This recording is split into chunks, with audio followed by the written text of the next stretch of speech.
harness tax incentives for growth in Nigeria's priority sector, which is our theme for today. My name is Elizabeth Musa, and I'm honored to be your compere for this occasion. Once again, I'd like to welcome you all and say, please put your hands together for yourself for being here very early. And as we proceed in the agenda, I'd like to please make welcome the publisher of BusinessDay, Mr. Frank Aigogun, as he gives us the welcome address. Thank you. Ladies and gentlemen, let me join in welcoming you warmly to roundtable this morning. She had asked that we applaud ourselves for coming early, and I saw virtually all the hands coming together. I'm not sure whether we all came early. But I have a burden for time. We need to get started so we don't punish people for coming early. So welcome once again. We are here to talk about tax.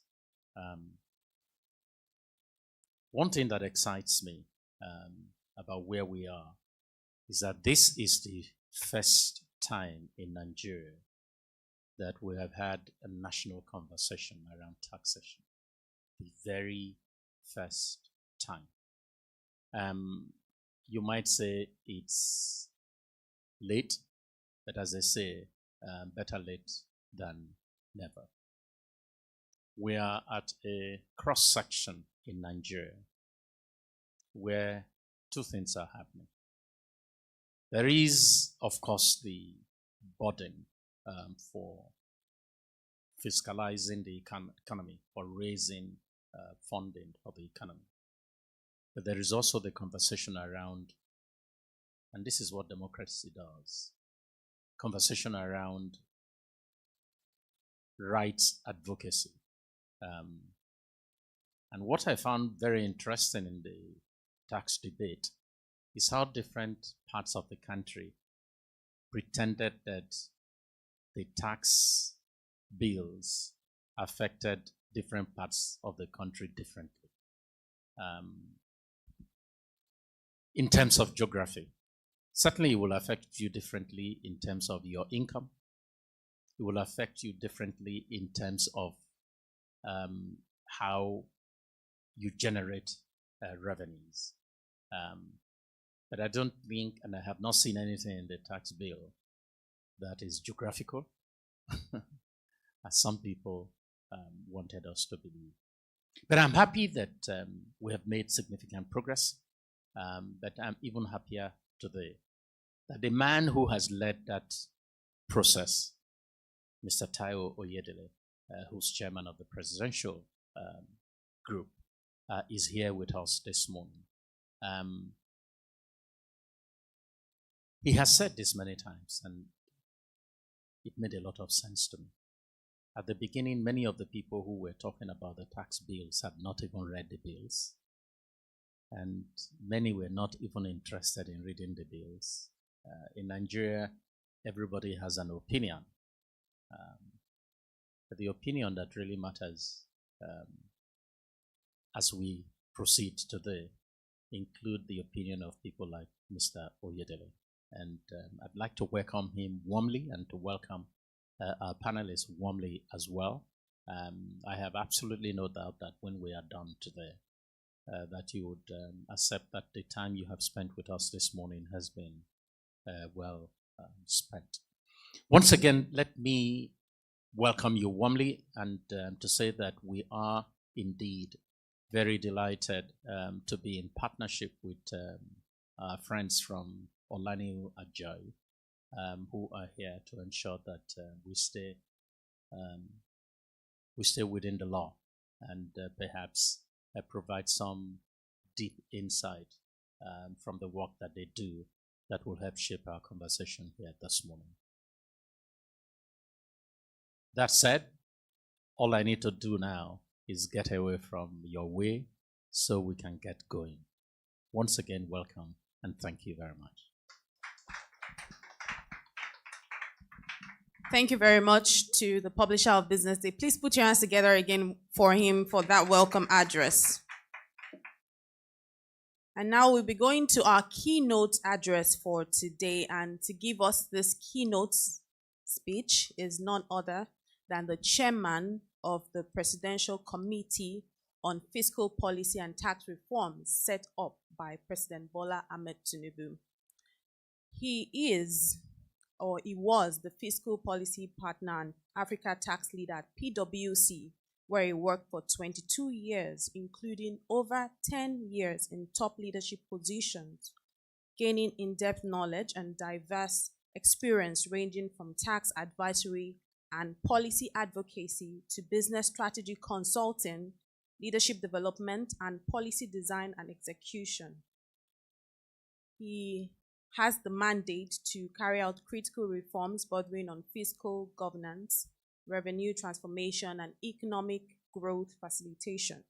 He is an accountant by profession and economist by training.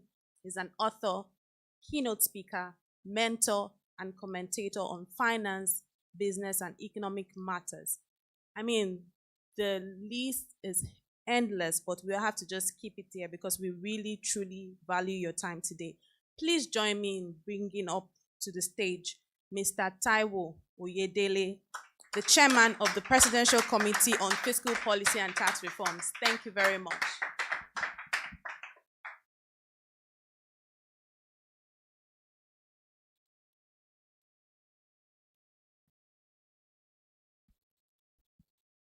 All right. Good morning, everyone. Thank you to Business Day and my big brother for inviting me and for Olaniwa Ajayi for supporting this initiative today. Good morning to everyone. Thank you for coming. I'm also very grateful that Business Day are one of the very few organizations and platforms who tend to go beyond the general noise. There are people who actually think that the tax reform is about sharing formula for VAT because you could count on one finger, fingertips of one hand, the issues that have been mostly debated. And I always like to remind people that we're talking about a transformative reform where we've taken more than 15 different tax laws and compressed them into 4. We have over 400 pages, more than 200 provisions. Many of them are new. So it's important that we pay attention to those very important changes because they will affect us.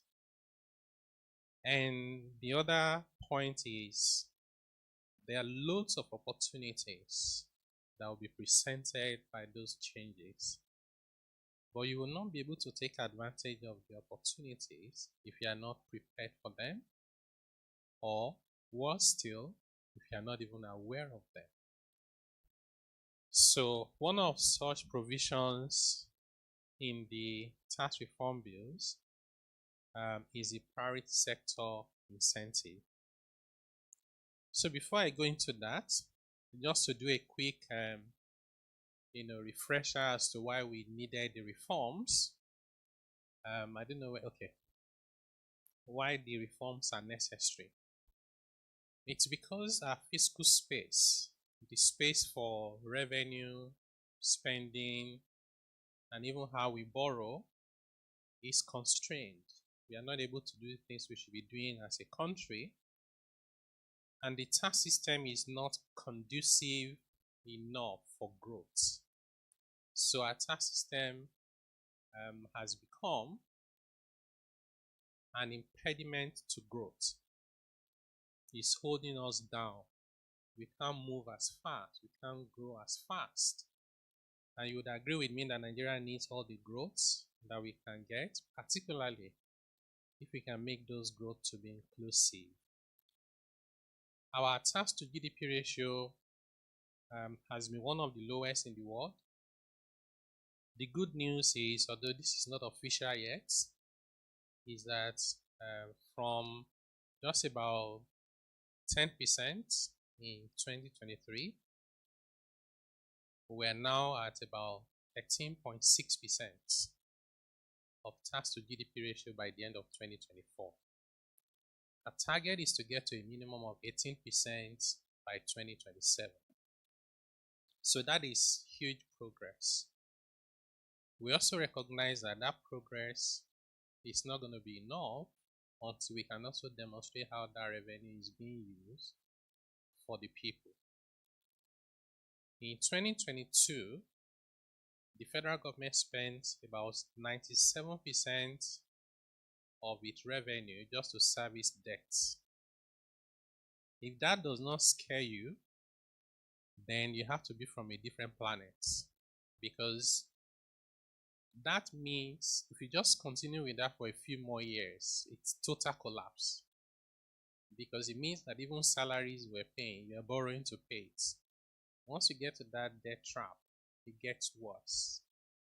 And once countries get to that point, the only option they have is to print money, because the revenue is not coming. So you print money and you keep printing, and then you print even more, and then you have a Zimbabwe scenario where at a point 100 trillion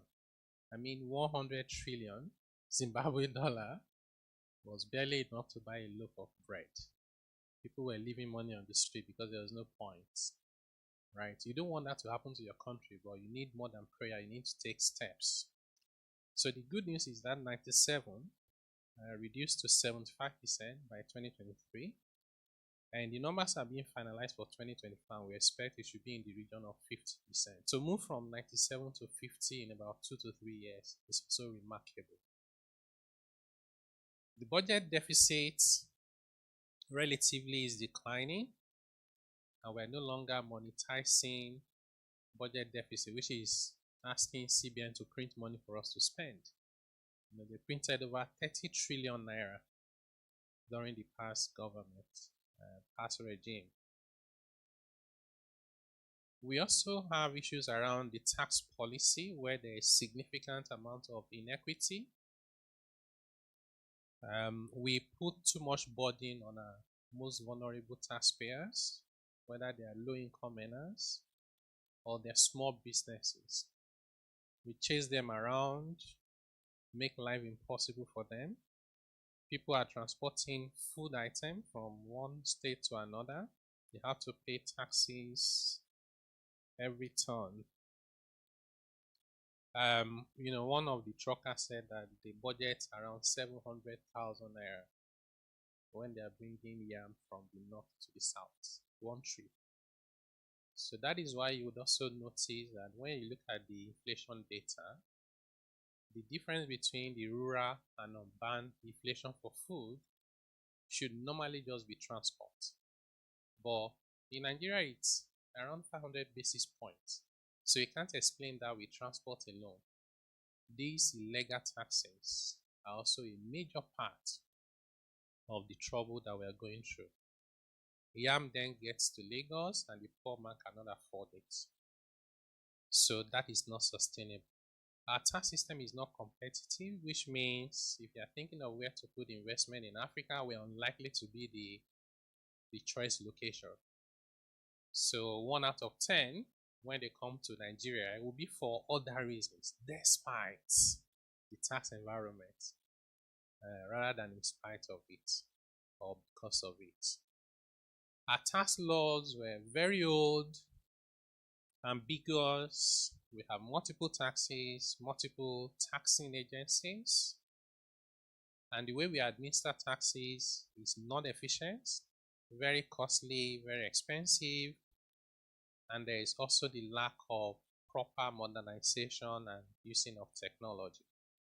So, what is our approach to the reform? So we said, well, let's do a reform that is people-centered, growth-focused, and efficiency-driven. Those three are very important, because at the end of the day, you can see all the nice stuff, but how are you translating your policies into concrete actions on the ground? If you are people-centered, you will not ask people who are on minimum wage to be paying taxes just because you are looking for IGR. If you are people-centered, you will not be imposing taxes on food when majority of your citizens are just trying to feed themselves. So these things can be translated. If you are growth-focused, you will not be taxing capital and investments. I will let you invest. For many countries, we even subsidize your investments. When you start making the money, we can talk about taxes. Don't tax me upfront because you increase my risk. I'm not even sure I'll find customers yet. Efficiency driven also means we have to use more technology in how we do things. Why do people have to fill long forms, travel to pay taxes? Why do they have to pay 15 different taxes when they can pay just one, maybe on their phone, and they get the receipt?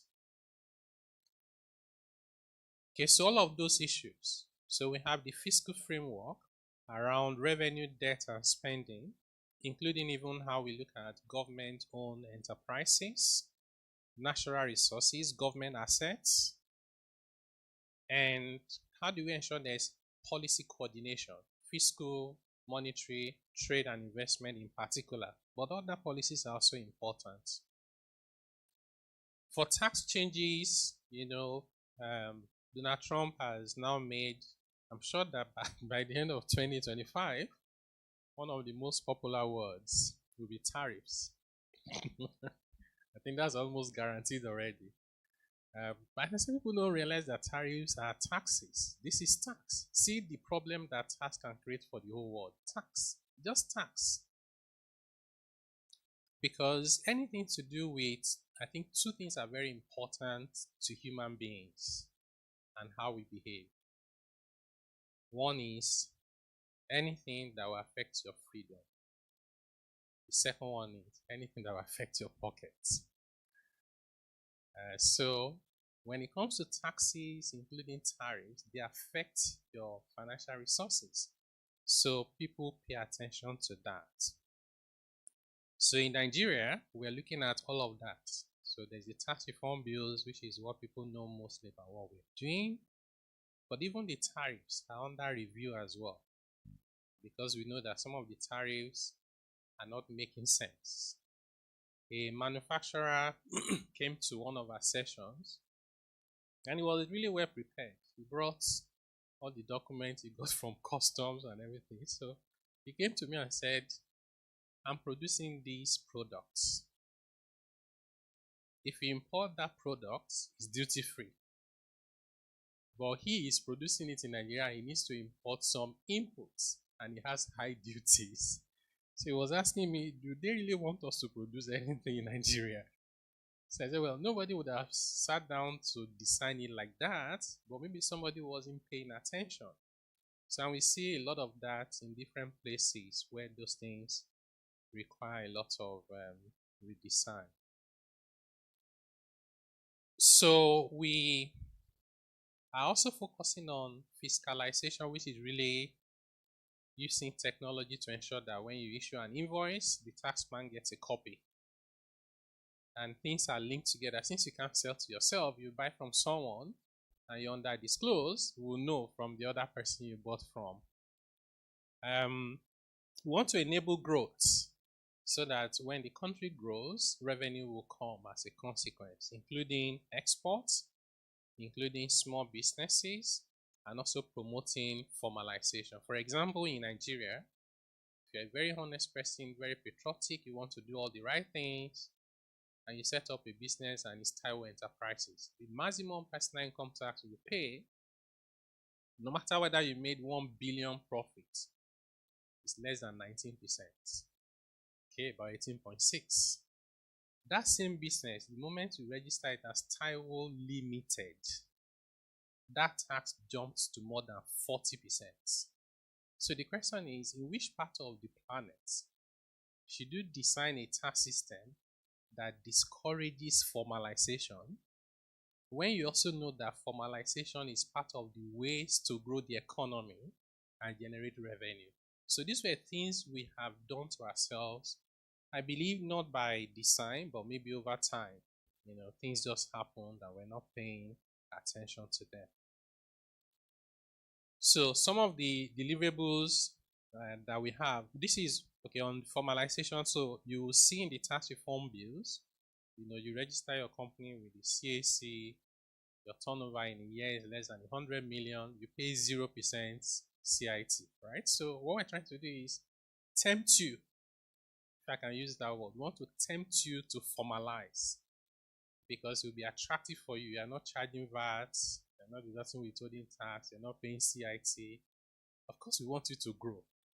By the time you grow and you become 1, 2, 10, 50 billion, you're not going to run away because we already have your data within the system.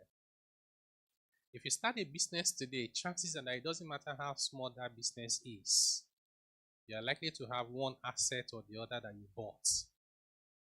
Mobile phone, laptop, or a car. Today in Nigeria, you don't get the input VAT back.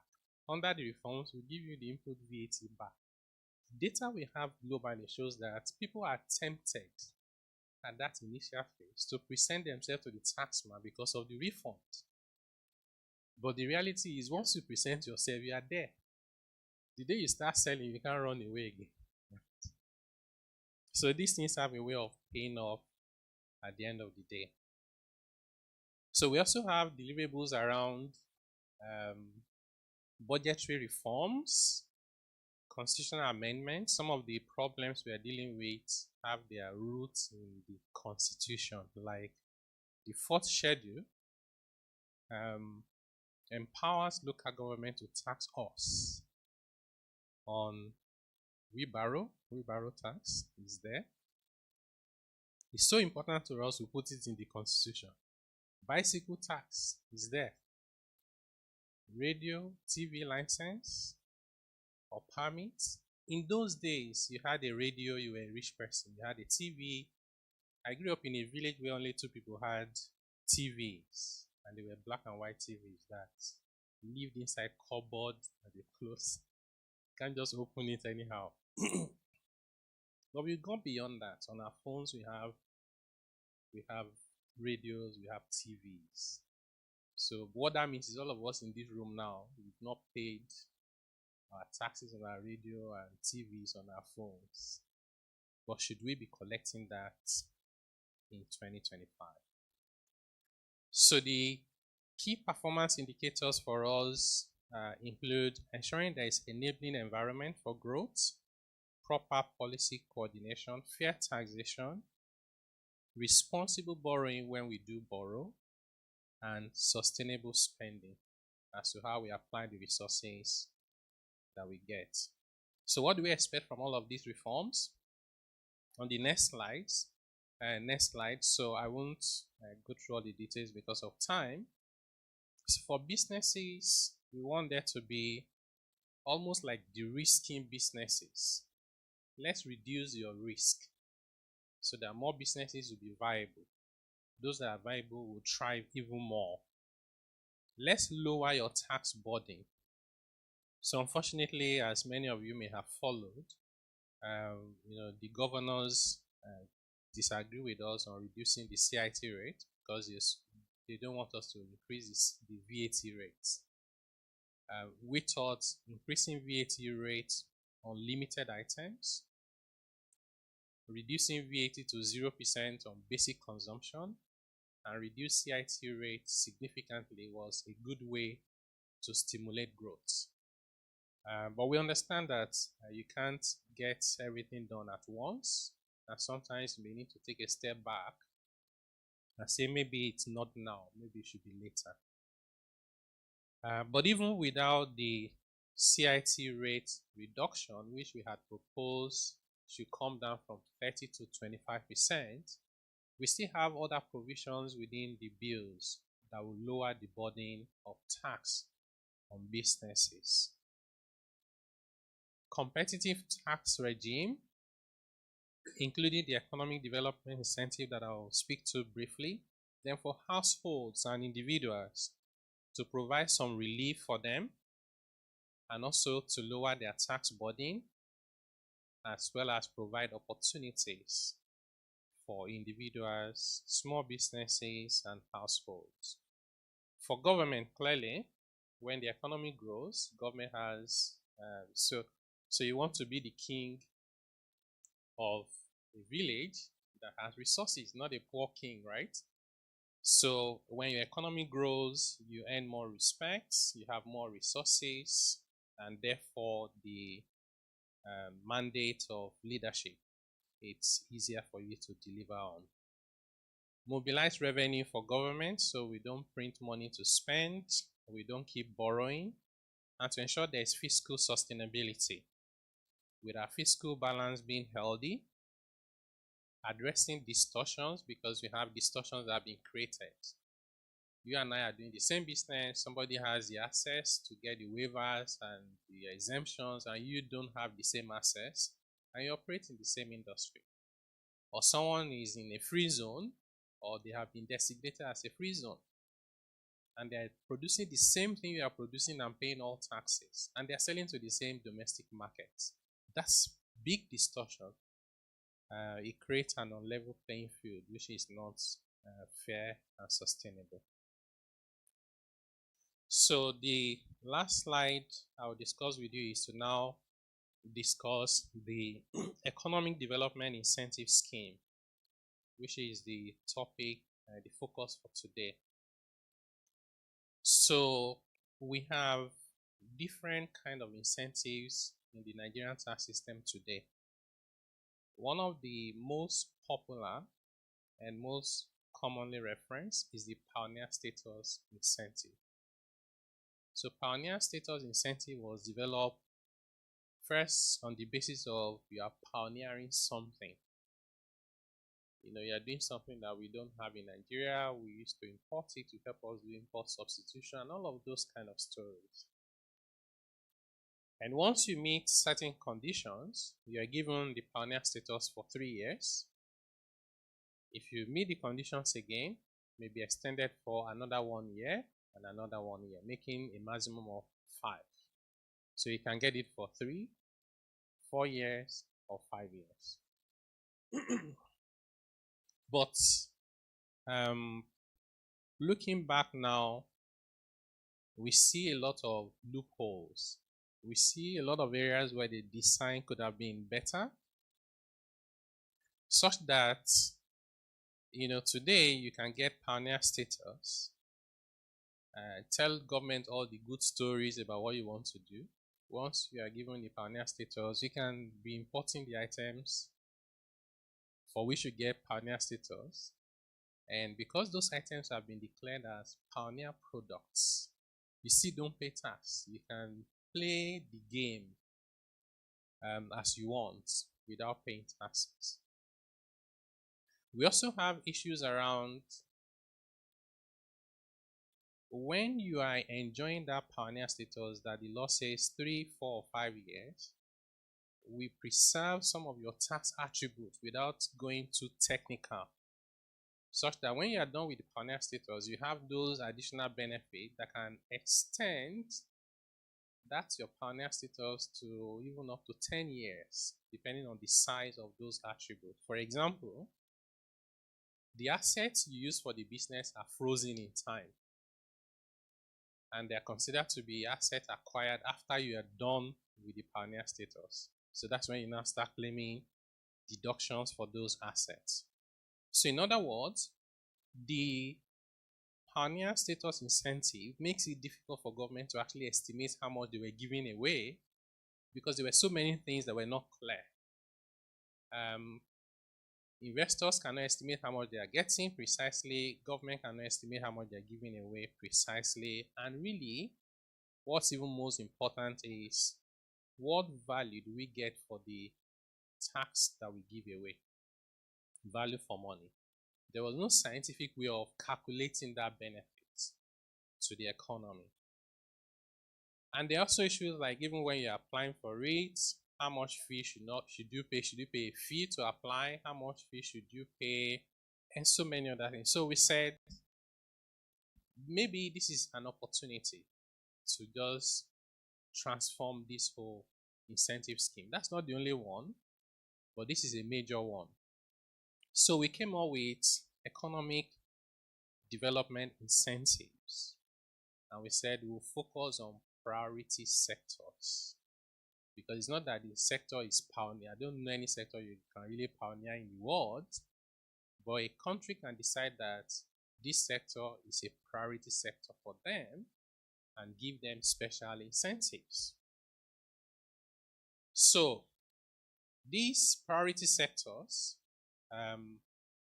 that you see on the left, those are the broad categorization. When you go to the bill, you see more breakdown. I wanted everything to fit into one slide, so this is the summarized summary of how it looks like. So the major focus on the priority sector incentive is manufacturing. So you see a lot of it is maybe 90-something% is manufacturing. Service there is very small, right? And for a reason we can explain. And it doesn't mean that you agree with us, but at least we feel like at this point in our national development, we have to prioritize manufacturing because it comes with a lot of challenges and risks, capital intensive, you have to deal with cost of borrowing, you have to deal with moving things around and logistics, which you don't find in services. Then we also thought that it's important for us to be able to scale. So you don't want to give these incentives to everybody that brought 1 or 2 million naira to invest. You won't move the needle, and the people administering it will be bogged down with admin details. So we said, let's set a minimum threshold. You see some of the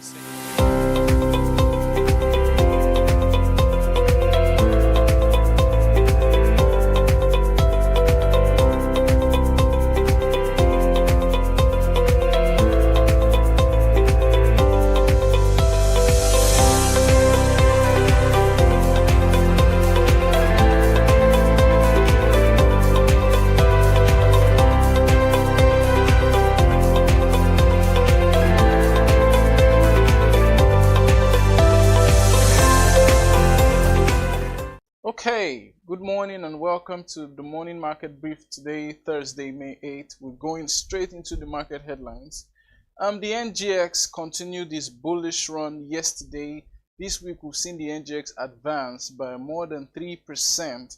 The NGX had a 0.59% gain with the all-share index hitting 109,000. Just the second time ever that the all-share index has hit 109,000. If we see another bullish run by the end of today, we'll probably see the NGX hit a new high with as it gained 640.79 points yesterday to hit this position. Now it has now hit a year-to-date gain of about 6%. We're inching closer and slowly towards a 35%. We don't know whether we'll get there, but we'll wait to see.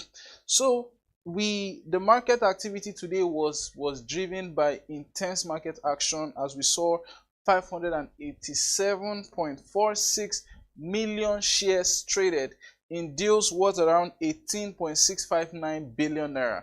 That's quite a lot of activity considering where the NGX has been for most of 2025. Our top gainers, we have Maya Paint, we have UPDC, right? These two stocks gained 10%. Then once again, Bitter Glass gained 9.98%. If you look at where Bitter Glass is right now, Bitter Glass is almost 120% year to date up. It means that if you had put 10,000 in Bitter Glass probably towards the tail end of last year, you'd probably be seeing something in the region of 20,000, 21,000 from Bitter Glass. The Initiate PLC, the waste management company based in Port Harcourt, 9.95% gain yesterday. Then we saw Vitafoam put up a 9.94% gain yesterday also. Vitafoam is one of the consumer goods company that has started to rally since we saw this general rally in consumer goods stock in the market. Amongst our top losers, just the same way we had it 2 days ago, we had the same thing yesterday. Insurance stocks are doing badly. There's no the market is not being kind. That's what I'll use. Not being kind to insurance stock. It's been a whole year of bearish after bearish run. So this time we have deep capital leading the bearish movement with a 10% decline. Then we have Veritas Capital, one of our top gainers of last year, declined by 9.09%. Linkage Assurance is down by 6.61%. Then Africa Prudential, the registrars, they were down by 5.60%. UPDC lost 4.46%. Don't forget that UPDC, right? That is UPDC Real Estate Investment Trust, gained 10% today. That was yesterday. Okay, our most active stocks based on the volume of trade. Number one, GTCO. All year round, we've seen financial services stock take the ball rolling. They've been like the driving force in the market. GTCO, 98 million shares. Basically, this 98 million shares translated into 6.57 billion worth of GTCO shares. What we've been seeing in the last few weeks, especially since GTCO paid dividends, is that we've been seeing quite a bit of market action, some coming in and some going out, a lot of offers and a lot of bids on GTCO stocks, considering the fact that it's public offer shares that listed at about 44 naira 50 kobo. If you look at the price right now, it's close to 65 naira. You see that the pricing action, there's been quite a bit of appreciation, and a lot of people are beginning to exit their position in GTCO. Meanwhile, some other people are also taking up position in GTCO on the belief that it's going to get the stock still has the stock still has quite a bit to do for them. There's still quite a bit of upside. Then Tantalizers, we saw Tantalizers put up 75 million shares, meaning that they're obviously for a penny stock such as Tantalizers, it's a signal to the fact that there's some strategic acquisition activity going on this share. 175 million worth of Tantalizer shares were acquired. Somebody is moving in the market. Fidelity Bank, 40.468 million shares with a total trading value of 816 million naira. Then Zenith Bank was also appeared on the list of the most actively traded stocks for yesterday. 38.472 million shares with a total trading value of about 1.872 billion naira. Then finally, to cap off the top 5 list, we have Nigerian Breweries with 30.513 million shares, leading to a total trading value of about 1.638 billion naira. For stocks such as Tantalizers and Nigerian Breweries, it's quite awkward to see this volume of trading activity. It lets you know that somebody is taking position in these shares, and not just anybody, somebody significant. A big shark, some people will say a shark in the market, is taking position in these shares. For what reason, we'll get to find out in the future. In the global market, we're going to start with the Asian market, where we have absolute updates to the fact that the Nikkei 225, after announcement of rate cuts in China, all the markets in Asia started to rally. The Nikkei 225 up 1.04%. Kospi index of South Korea is up 0.55%, and the Hang Seng index up 0.13%. Basically, what that tells us is that as rate cuts were announced, coupled with the fact that there is some progress made in the China-US talks, in China-US trade talks, we are beginning to see investors take position in the fact that there's a return of investor confidence to the stock market, to some of the companies listed in the Asian market, especially in Nikkei, the Japanese stock exchange. Nikkei has always been like a benchmark for how well Asian markets perform over the years. It's always had that aura, it's always had that flavor. So we see it rally by 1.04%, and in Europe we also saw like a tremendous downturn. It was a red day all across Europe. We saw the FTSE 100 down by 0.49%. We saw CAC 40 down 0.98%. Basically, as the rate cuts did not happen. Rate cuts did not happen in Europe, so investors took their money to they still put some. It's almost like there's an inverse proportionality that occurs between the equities market and the fixed income space, where rate cuts evidently lead to some kind of rallying in the stock market, because there's definitely going to be some. If there's a rate cut, a benchmark rate cut, then there will be rate cuts when it comes to fixed income securities. But in the case as rate cuts did not happen in Europe, we saw all across Europe a downturn. In the US market, we've been seeing quite a bit of up and down, up and down. We saw 9 straight days of S&P gains. Before that, we saw some very bearish, some very dark days in the US stock market. But early trading data from yesterday shows that the Dow Jones was up 0.53%. The S&P 500 index was also up by 0.47%, and the Nasdaq Composite was up by 0.53%. We'll be bringing you more data as trading begins to happen during the day. During the course of trading during the day, you'll be getting a lot more info about how it's going. Thank you very much for joining us on Morning Market Brief. See you again tomorrow.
U.S. Treasury Secretary Scott Bessent says the missing piece in negotiations with the United States, China, is eventually coming to the table this weekend in what has been described as an unsustainable trade relationship sparked by higher tariffs, which requires some sort of de-escalation, at least initially, and possibly later a broader trade pact.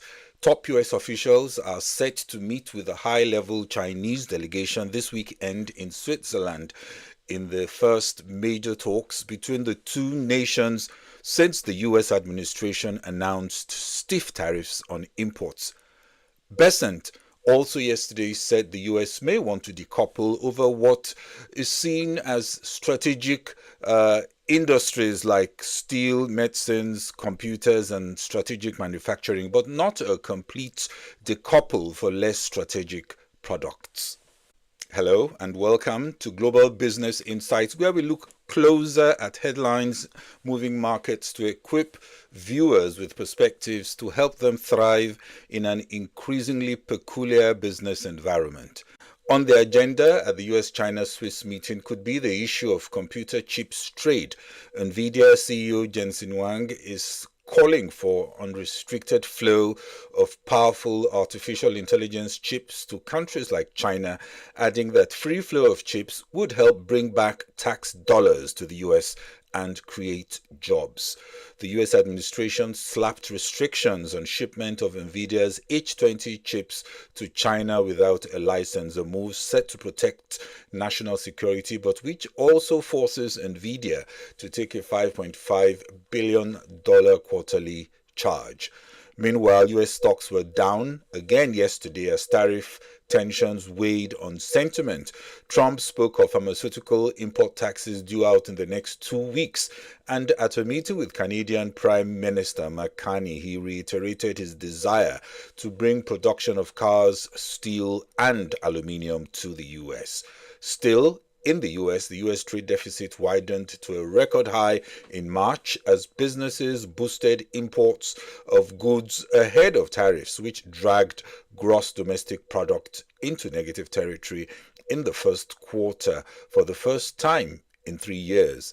The trade deficit widened 14% to record $140.5 billion in March, and goods imports accelerated 5.4% to an all-time high of $346.8 billion. Imports from most countries were highest on record, but imports from China were, however, the lowest in 5 years and could drop further as hiked duties on Chinese goods could be a staggering 145%, depending on how negotiation goes. On trade deals, the US and Britain have made good progress in negotiating a trade deal that would likely include lower tariff quotas on steel and autos, but the timing of a deal remains in doubt amid conflicting signals. Still in the UK, the Bank of England is likely to cut UK interest rates by a quarter point to 4.25% tomorrow and signal further reductions to come as the uncertainty weighs on growth.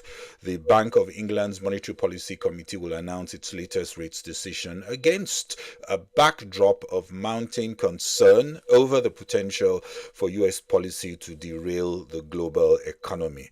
The US Federal Reserve, FOMC, is expected to keep their own key short-term interest rates unchanged later today. The UK and India have agreed a trade deal, making it easier for UK firms to export whiskey, cars, and other products to India and lower taxes on India's clothing and footwear exports. The British government said the landmark agreement did not include any change in immigration policy, including towards Indian students studying in the UK, adding that it boosts the sagging economy of the UK and delivers for British people and business. In Germany, a fragile coalition eventually led to Friedrich Merz emerging as Chancellor. He stands on a razor-thin parliamentary majority to deliver reform in Europe's largest economy at a time of political and economic turmoil. The message seems to be that he must become a unifying figure and find a way to usher a major change without being as polarizing as has been seen in the past. Gabon's leader, Brice Oligui Nguema, has named a new cabinet after his landslide victory in a presidential election in April, choosing a prominent banker and businessman to tackle the country's acute liquidity shortage. Henry Claude Oyema, the chief executive of Gabon-based BGFI Bank and head of the Gabonese Confederation of Businesses, was named to be Minister of State, Economy, Finance and Debt. Nigeria's Renaissance Africa Energy Company Limited says it has halted oil shipments via its Okodia-Rumwekwe pipeline in the Coastal River State following a spill. The pipeline, which transports crude oil south to the Rumwekwe manifold for export via the Boni terminal, experienced the spill in the early hours of Monday in Ikata community in the Ahoada East district of the state. Nigeria has also approved a $652 million China Exim Bank funding package for construction of a road to move goods from a seaport and petroleum refinery on the edge of its main city, Lagos, to its southern states. The financing was approved by the Federal Executive Council, chaired by Bola Tinubu. That was also on Monday.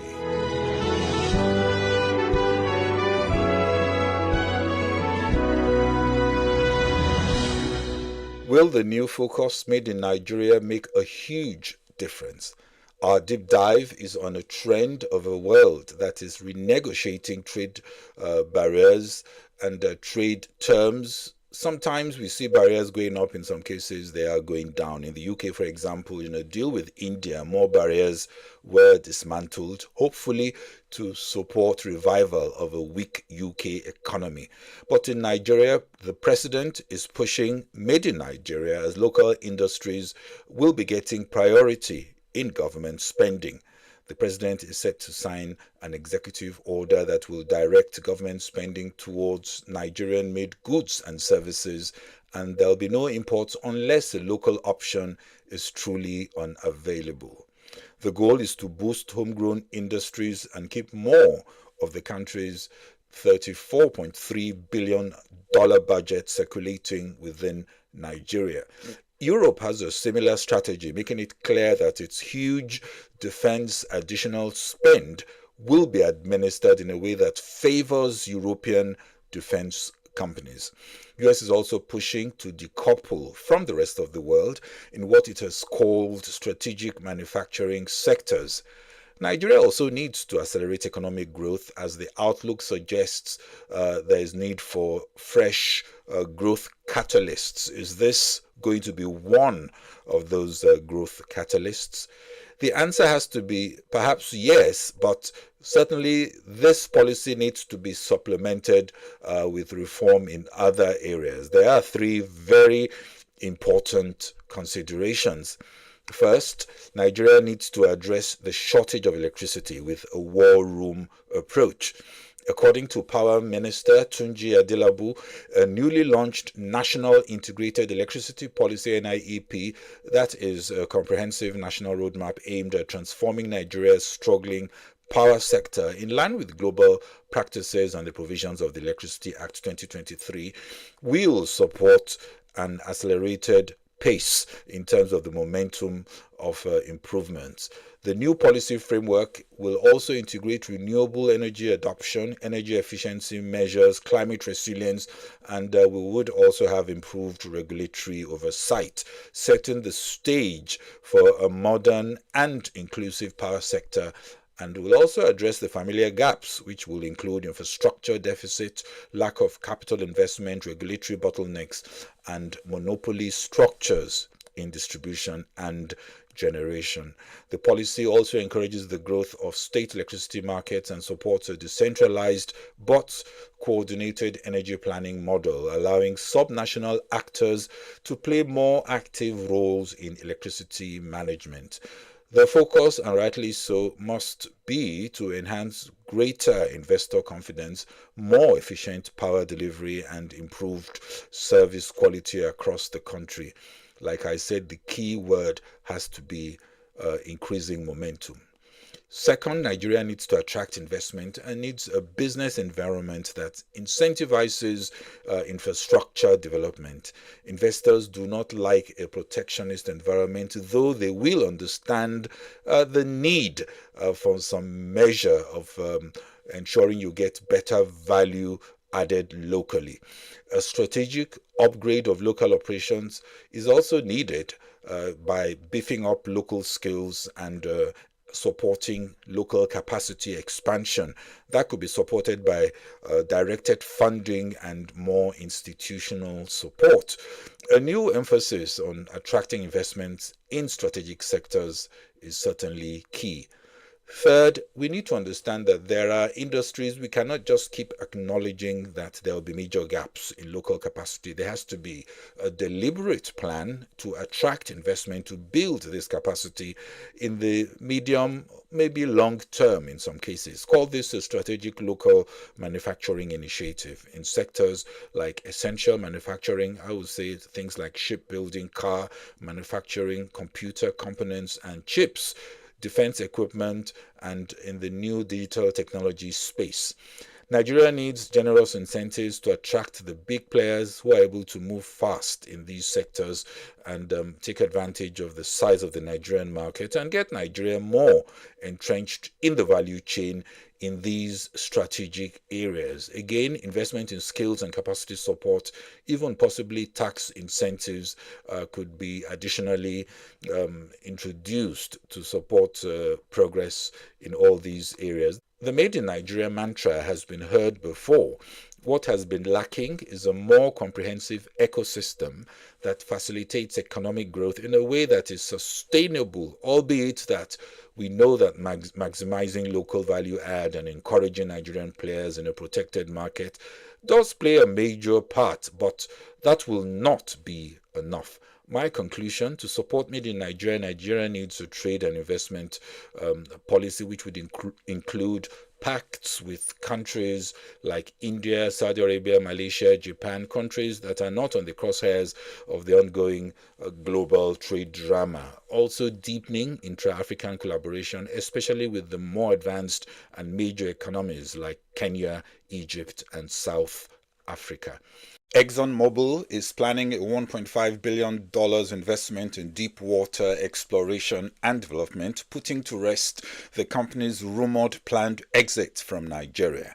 The Nigerian upstream regulator said the significant financial commitment, which will be implemented between the second quarter 2025 and 2027, focuses on revitalizing production in the Nigeria Usan deep water oil field.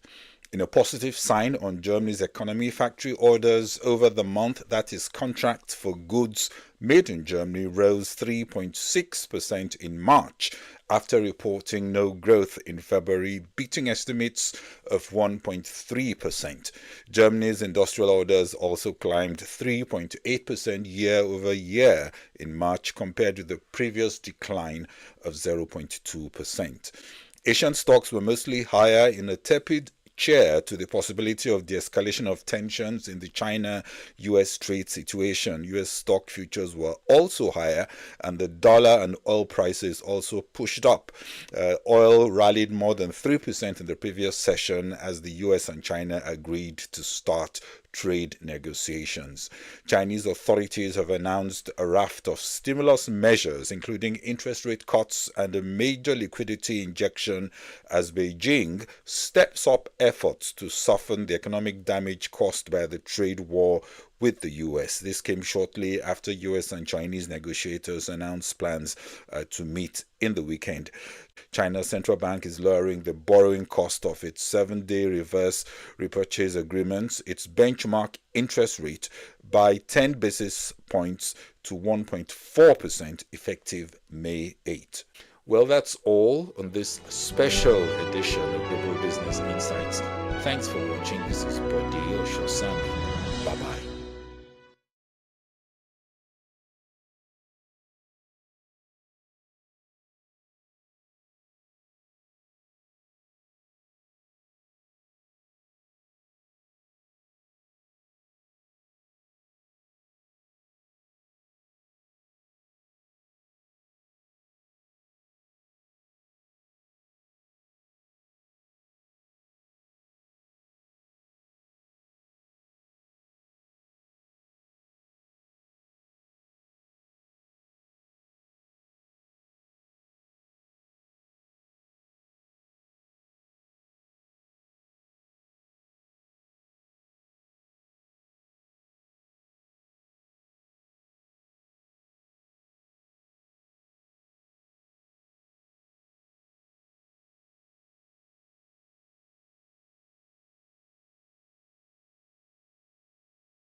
Good morning and welcome to the BDTV Breakfast Show. I am Bethel Olujabi. My name is Elizabeth Musa. And this is the social listening segment on the BDTV Breakfast Show. We're talking about the Fly Nigeria Act. Can you give us a background into what this is about?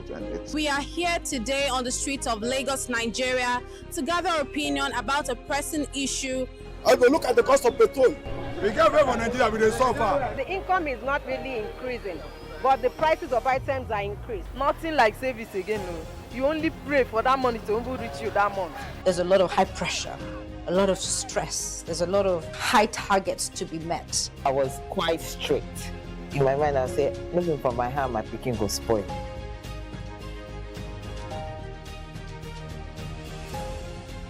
To allow all banks and all the players in the space 15% inflation target achievable in 2025.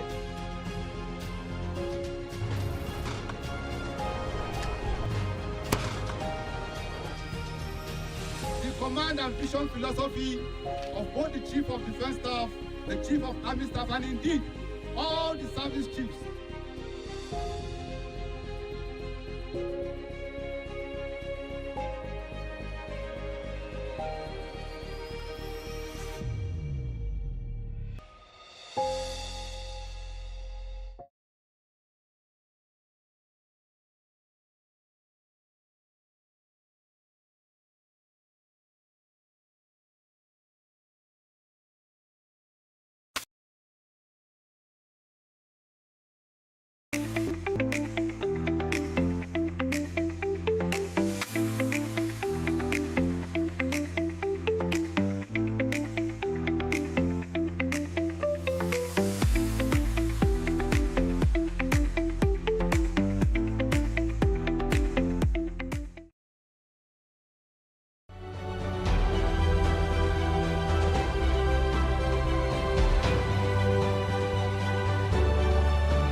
Welcome to the big story here on the BDTV Breakfast Show. This is where we get to bring you some of the key issues shaping Nigeria's economy. My name is Elizabeth Musa, and today we are exploring the implications and impact of Nigeria First policy being introduced recently by the federal government. The federal government on Monday, May 5, announced a new policy known as Nigeria First, aimed at promoting local production and prioritizing domestic products in government procurement and contract. Mohammed Idris, the Minister of Information and National Orientation, said with this policy, Nigeria now comes first in all procurement processes, which entails that no foreign goods or devices that are already being produced locally will be procured without a clear and justifiable reason.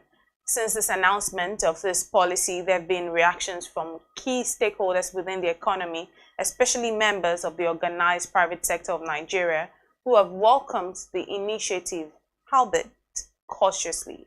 Well, to discuss the desirability and the expected implications of this new policy on the Nigerian economy, we're now being joined by Mr. Wale Smart Onyeride, is the Director General of Nigeria Employers Consultative Association, NECA.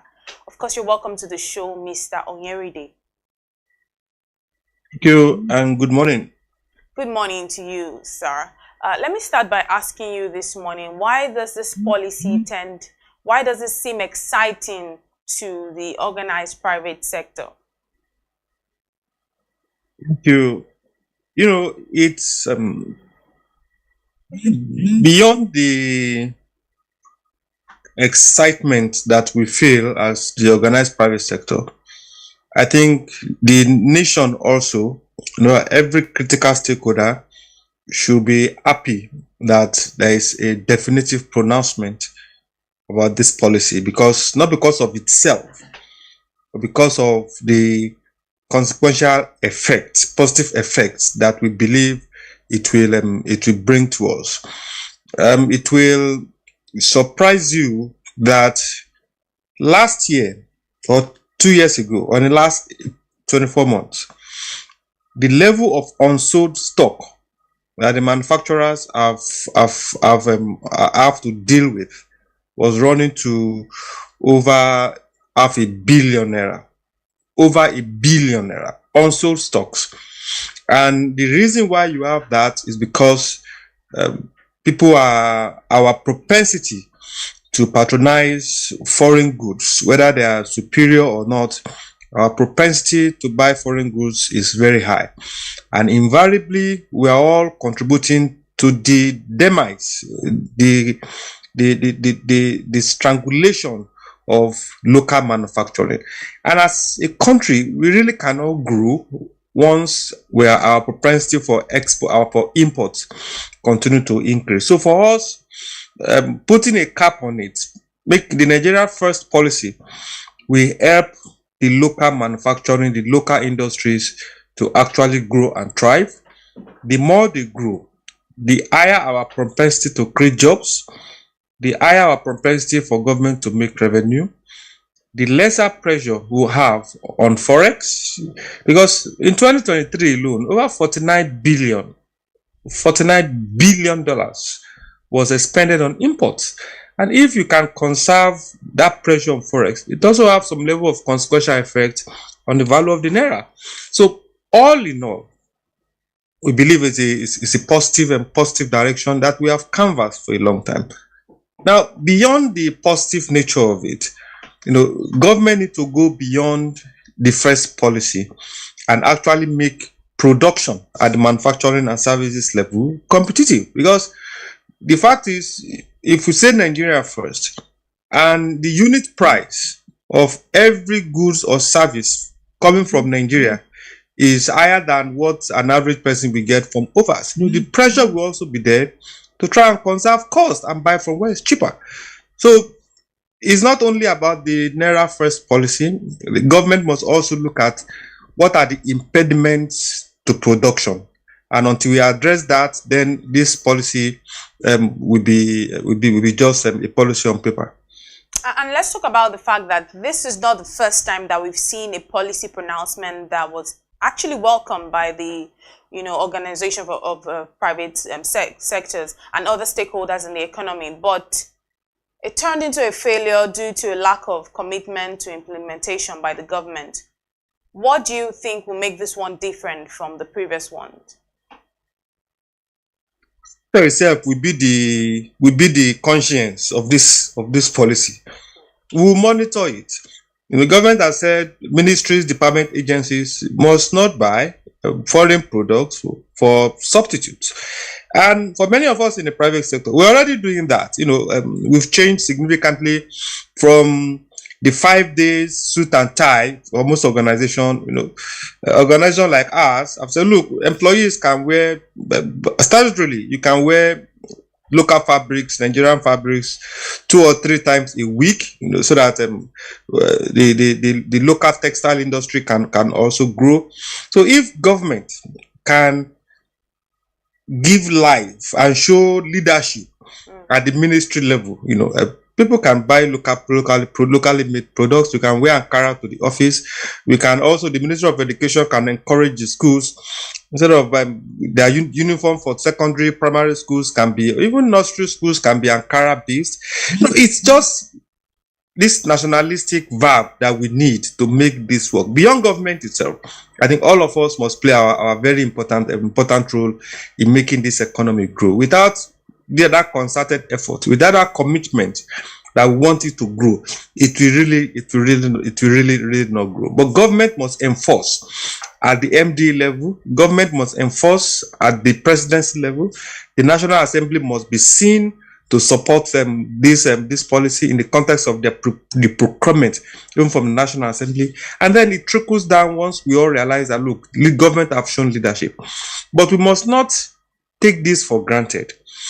Because if you don't deal with the real issues that is affecting manufacturing of goods and products, which are regulatory issues, which are infrastructural issues, the unit price of every product, and which are even power. The Minister for Power said recently that cost of power will still go up, and those are the issues that feed into production.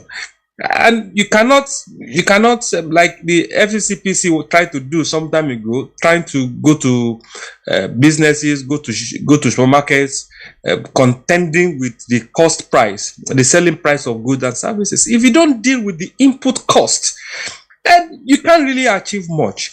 And with the African Continental Free Trade Agreement, that is giving Africa some level of giving Africa itself some level of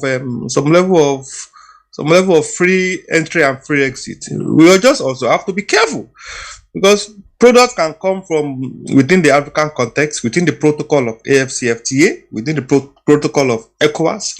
We can't really stop those products from coming. So the only thing we can do is to make the local production competitive in such a way that the price of a unit of a Nigerian product is less than the price of a unit of an imported product. All right, Mr. Oyoride, I'm just going to bring in Mr. Joshua Bassi, our editorial director here, to come into this conversation, and he has more questions for you. So over to you, Mr. Bassi. Thank you, Elizabeth. Good morning, DG. You just talked about compliance, which is, like you said, if government does not do something to ensure that MDAs and agencies comply with this, then of course it will not really amount to anything. So I want to ask you, do you think there should be some compliance requirement and maybe penalties for MDAs who do not fall in line as far as this policy is concerned? Of the president, I think there already a procedure for procurement, and I think we are at the procurement, the Bureau of Public Procurement, if I get it right, has been mandated to monitor and also review the procurement standards for all the ministry, departments, and agencies.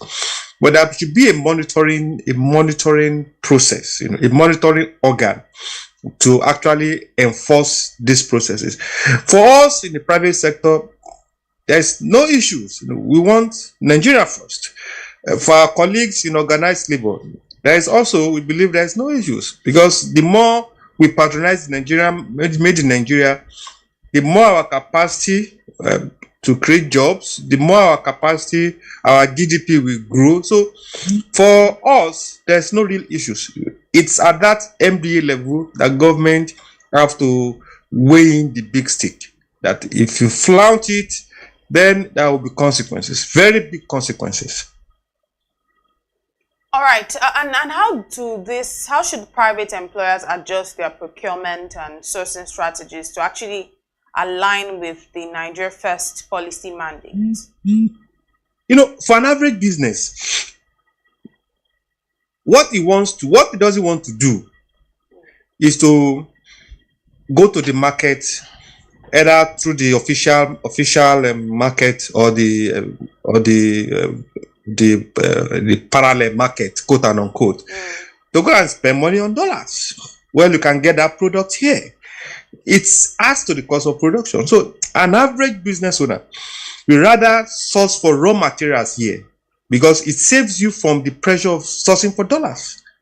So it's when the input is practically unavailable that the average business owner will look for, okay, how do I source this input from outside? And because for every dollar that you buy, you are paying over 1,500. So it doesn't make business sense. So the average old business owner will rather source for input locally. And once those inputs are available locally, then it also reduces the pressure that we put on forex for our own general sake. So for the private sector, it's no-brainer for us that look, we want Nigerians to patronize made in Nigerian products, but we need government, as I said earlier. You know, it's a caveat, a very big caveat. If the cost of production is not less than the cost of importation, you know, a rational buyer will just basically buy from rather buy the imported products. And because our borders is also seemingly porous, you know, because of many unofficial border, official and unofficial border that smugglers are using to bring a lot of things in.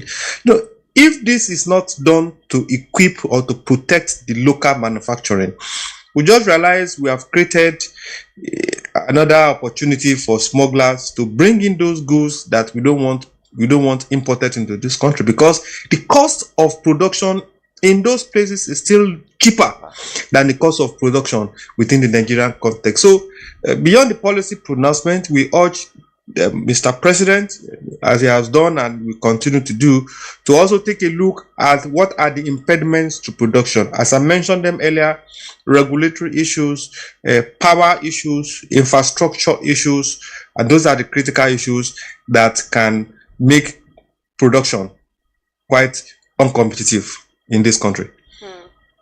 All right, Mr. Bassi. You know, the population is growing. To be able to, produce, to take care of a population of over 230 to 250 million, estimated anywhere, is huge. And like you've mentioned, the issue of so I'm asking if this policy actually go through like we hope it will. The question is, do we have capacity locally to be able to meet demand? I mean, for a population as huge as ours in Nigeria. You find a country that is self-sufficient in all ramifications. You know, the principle of comparative advantage will still come into play. Those things that you realize you don't have comparative advantage of producing, then it makes economic sense for you to import those.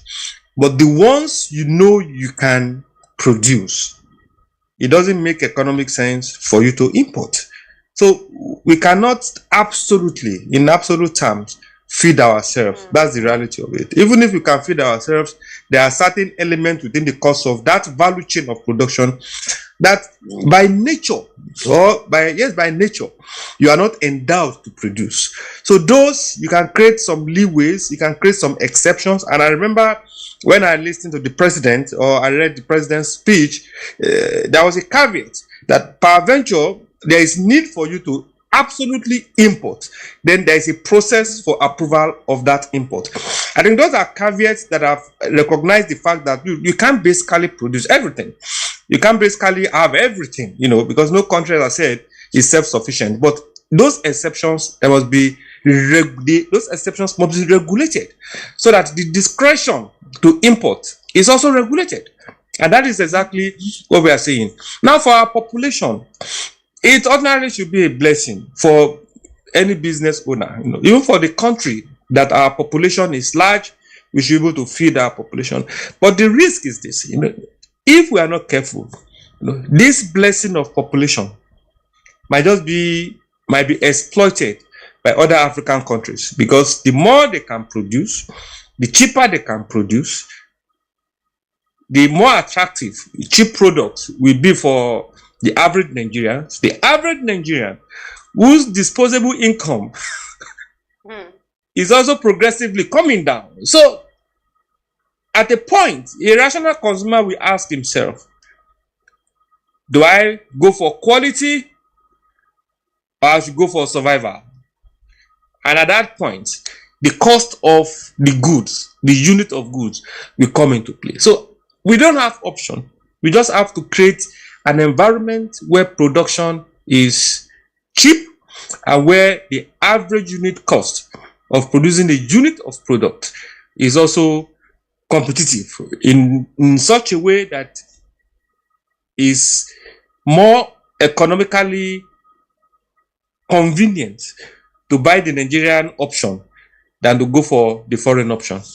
Yes, and when you talk about making it competitive so that it's easier to patronize the local option than going for foreign option, then what role is expected of private sector employers to develop the local talent? Because what we see is that people go outside for education and all of that too, and then all of this talent is then will I say based, they're exported abroad. So we and that's part of the brain drain we're talking about. So how can the private sector employers, what's their role in developing local talent to reduce dependence on foreign expertise? Because what we have is then when people now come back, then you have to pay them as expatriates and all of that, and that also is it affects it goes deep into your pocket. So how do we manage that? The issue of talent is quite fundamental in the context of all this issue, and I really appreciate the fact that you raised it. First, let's put the searchlight where it should be first. There's a primary agency responsible for creating the environment where talent will thrive or where talent will be trained, and that is the educational system, the Ministry of Education. The fact is, what is the Ministry of Education doing with our primary and secondary school education? Because currently now, there's a conversation we had early this month that look, our curriculum, even in primary school, does it address the future needs of the business? When we are talking of AI now, we are talking of coding, we are talking of the relevant skills that will drive industrialization in the next few years. What exactly are we doing? What are we teaching our children in primary school? What are we teaching them in secondary school? The Nigerian University Commission, what is the curriculum of the university? What exactly are we teaching them? Are we preparing the university graduates for the realities of the workplace? Those are the real conversations. But for us in the private sector, and I'll share one thing we just did in NECA. In the last 1 year, we have opened 2 academies, ICT academies, one in Lagos, one in Abuja, because we realize that progressively automation, ICT will rule the workplace. We can't. It's not a matter of if. It's a matter of when. And we all can see the impact of AI globally now. Even the higher AI, conversation about AI is becoming progressive, is becoming rigorous, and is becoming consistent. So we all need to focus on building the workforce for the future. So we opened an ICT Academy in Lagos. We opened an ICT Academy in Abuja. And currently, we are running free introduction to AI course for Nigerian youths. It's running concurrently in Lagos and Abuja centers. It's free of charge, just to reinforce our own commitment to say, look, we are not just employers sitting down waiting for somebody, either the Ministry of Education or the Nigerian University Commission or whatever board or whatever agency to train our youth, to train the workforce that we want. We are also actively taking part in the development of these young ones, of this talent that we are talking about. And that cuts across all or most private sector organizations, because most of them have training centers, they have their own independent academies that is helping to train the workforce that they need. And that is what the private sector has been doing, and that is what we'll continue to do. Whether those individuals, after they have been trained, whether they will go out or not, is a different ball game, because there's mobility of labor. And labor will always find the place that we pay it most. So we can't really control whether labor will move or whether they will stay within the context of this environment. Because on the long run, it boils down to remuneration. If I can earn $1,000 per month in Europe, why will I stay in Nigeria and earn far less? It's part of the discretion that labor has to move wherever it wants to move within the context of migration framework. So we can't control that. The best we can do is to make our own country, make it attractive in such a way that when labor or talent is exploring its options, it finds staying in Nigeria much more attractive than moving out of Nigeria.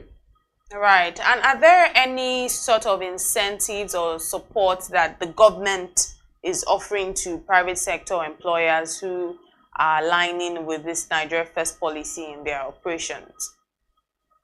Well, the policy was just announced about a week ago, so we are open. There'll be conversations. We'll also be sharing our own recommendation, our own views, and recommendations on how this can work and how we can work very well. We'll be sharing with government to say these are our views concerning this policy. These are our views on how we think these things can work, and it can work very well. And we believe strongly that government and the relevant agency.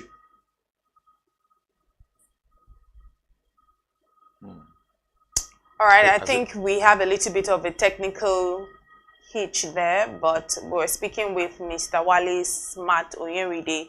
I think we have him now. Okay. Yeah. Is it back? Mr. Oyeride. Thank you. Please go ahead, sir. You were making a point. As I mentioned, was that we will make our own policy recommendation to government, because we know sometimes our interest differs. Sometimes government agencies, ministries or departments might be focusing on revenue generation, which also creates which changes the dynamics of their engagement with the private sector. But we'll be sharing our recommendation, our policy recommendation, our alternative policy recommendations and perspective on how this can work and how we can work for the betterment of our country and the rapid industrialization of this country. We'll be sharing it with government, and we believe strongly that those that need to listen will listen. Okay, DG. This policy is so important that maybe we just need to deepen conversation around it as much as we can, and then touch as many areas as possible.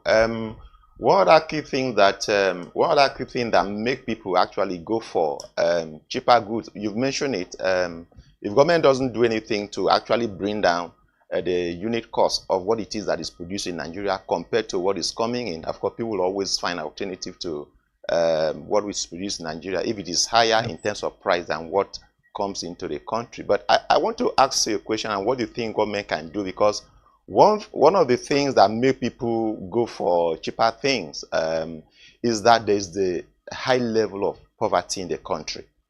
So what would you, the disposable income is so low, and so people will always go for what is cheap. And there's some of these cheaper things are what come into the country. And so What will you recommend to the government to do to at least reduce the level of poverty in the country, to enable actually Nigerian buy what is even produced locally, which would then also impact positively on businesses, to enable them also, maybe take on more employees and then expand their capacity to produce more?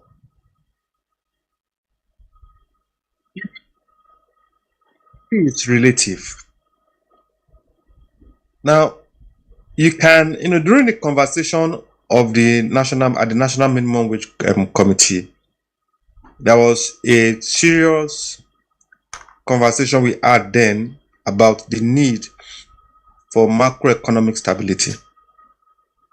Now, if the macroeconomic stability is absent, if we had agreed that minimum wage will be 1 million per month, and we didn't address the issue of inflation, we refused to address the issue of cost of funds, interest rate, we refused to address the issue of regulatory challenges that businesses are facing or infrastructural challenges that businesses are facing, you realize that your 1 million will not be able to buy the goods that your 30,000 was buying a few years ago. So the critical issue first to address the issue of, and that's why poverty is relative. You can get to a season where your 30,000 is even worth more than your 1 million. Like the way we found in Zimbabwe a few years ago, where you can find 1 trillion naira Zimbabwean dollar, as a paper, and it can't even buy you a loaf of bread. So you just need to address the fundamentals, and where we are experiencing some level of stability now in the economy. I think a lot still have to be done to drag down the inflation rate, drag down the cost of production, drag down the unit cost of goods and services, and that we just have to do. But specifically, I think government need to support businesses more beyond the grants that government is giving. It's a lot of contradictions that government need to deal with. Now, you give an SME 20 million, and this SME found himself in band A, what the NERC call band A. Now, a substantial part of the 20 million has been chopped off, will be chopped up, paying electricity bills. And because he has to pay electricity bills, he will have to factor in that cost into the cost of production. Now, he will have to deal with regulatory issues. Of recent, we had issues, and we really want to appreciate the Honorable Minister for Industry, Trade and Investment for intervention with the challenges we have, the Financial Reporting Council levy. We also want to appreciate the DG of PEBEC, want to appreciate the Presidential Committee on Fiscal and Tax Reforms, every stakeholder that joined us to show the negative impact of all these levies and fees everywhere. Now, you pay all these levies, all these illegal and legal fees and levies. Those fees and levies will have eaten deep into the 20 million that you probably collected as a grant or as a loan. It is a loan. You have interest rate of 15, 20, 30% that you have to pay. So we need to address those fundamental macroeconomic issues that are creating bottlenecks to organize business. And this we have shared with government. And once you address those macroeconomic issues, then you have increased the capacity of the organized private sector to employ more. So once somebody is employed, it's a different thing whether the salary is enough or not. But the fact that you are employed, you have been empowered to purchase. So if you don't address the macroeconomic issues, empower the private sector, then progressively you also be fueling the issue of poverty. So empower the private sector by the productivity in the private sector. The purchasing power of the average Nigerian and average household will continue to increase. the more they can purchase, the more businesses can produce, the more we make the environment conducive for businesses to source materials from the local local market, local industry, the lesser pressure we put on the dollar, the lesser pressure you put on the dollar, the stronger the naira will become. The stronger the naira becomes, the more goods naira will be able to buy, and the more goods one naira is able to buy, the more the propensity of the business to produce more. So it's a chain reaction that if you don't deal with one path, you are frustrating or compromising the growth of the other part. So in simple economics, and for us, once production and consumption are going on progressively, concurrently, and they are feeding into themselves, then you'll have addressed the issue of poverty, you'll have addressed the issue of government revenue, you'll have addressed the issue of private sector growth, you'll have addressed the issue of job creation, and you have addressed many of issues, even bordering on issue on what do you call it now, insecurity. But the more the people are employed, the lesser idle hand you have, and the better for the economy as a whole. So our ability to create a nexus, to connect these dots, that if you promote the private sector, then you are not only promoting the business. In fact, you are kickstarting the engine that will result in the rapid growth of the economy as a whole. All right, thank you very much, DG. I think we have to leave it here today. You have truly, given us a very insightful contribution this morning, and I'm sure Mr. Bassi also agrees with that. Yeah, so sure. Thank you very much for your time this morning. I hope you enjoyed the rest of your day. Thank you, DG. Thank you. Thank you for having us. Yes. Well, this has been the big story on the BDTV Breakfast Show. My name is Elizabeth Musa. Keep watching BDTV.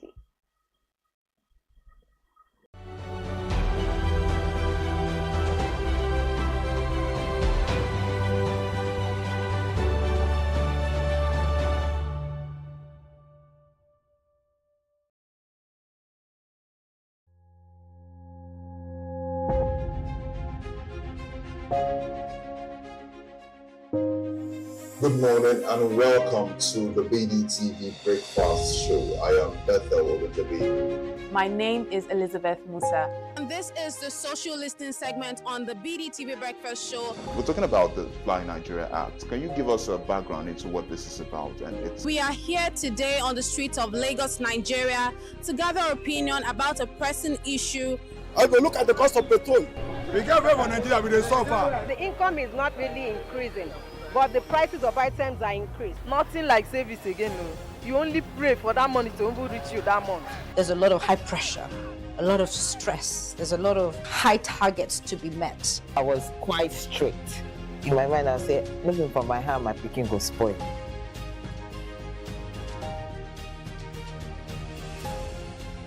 To allow all banks and all the players in the space 15% inflation target achievable in 2025.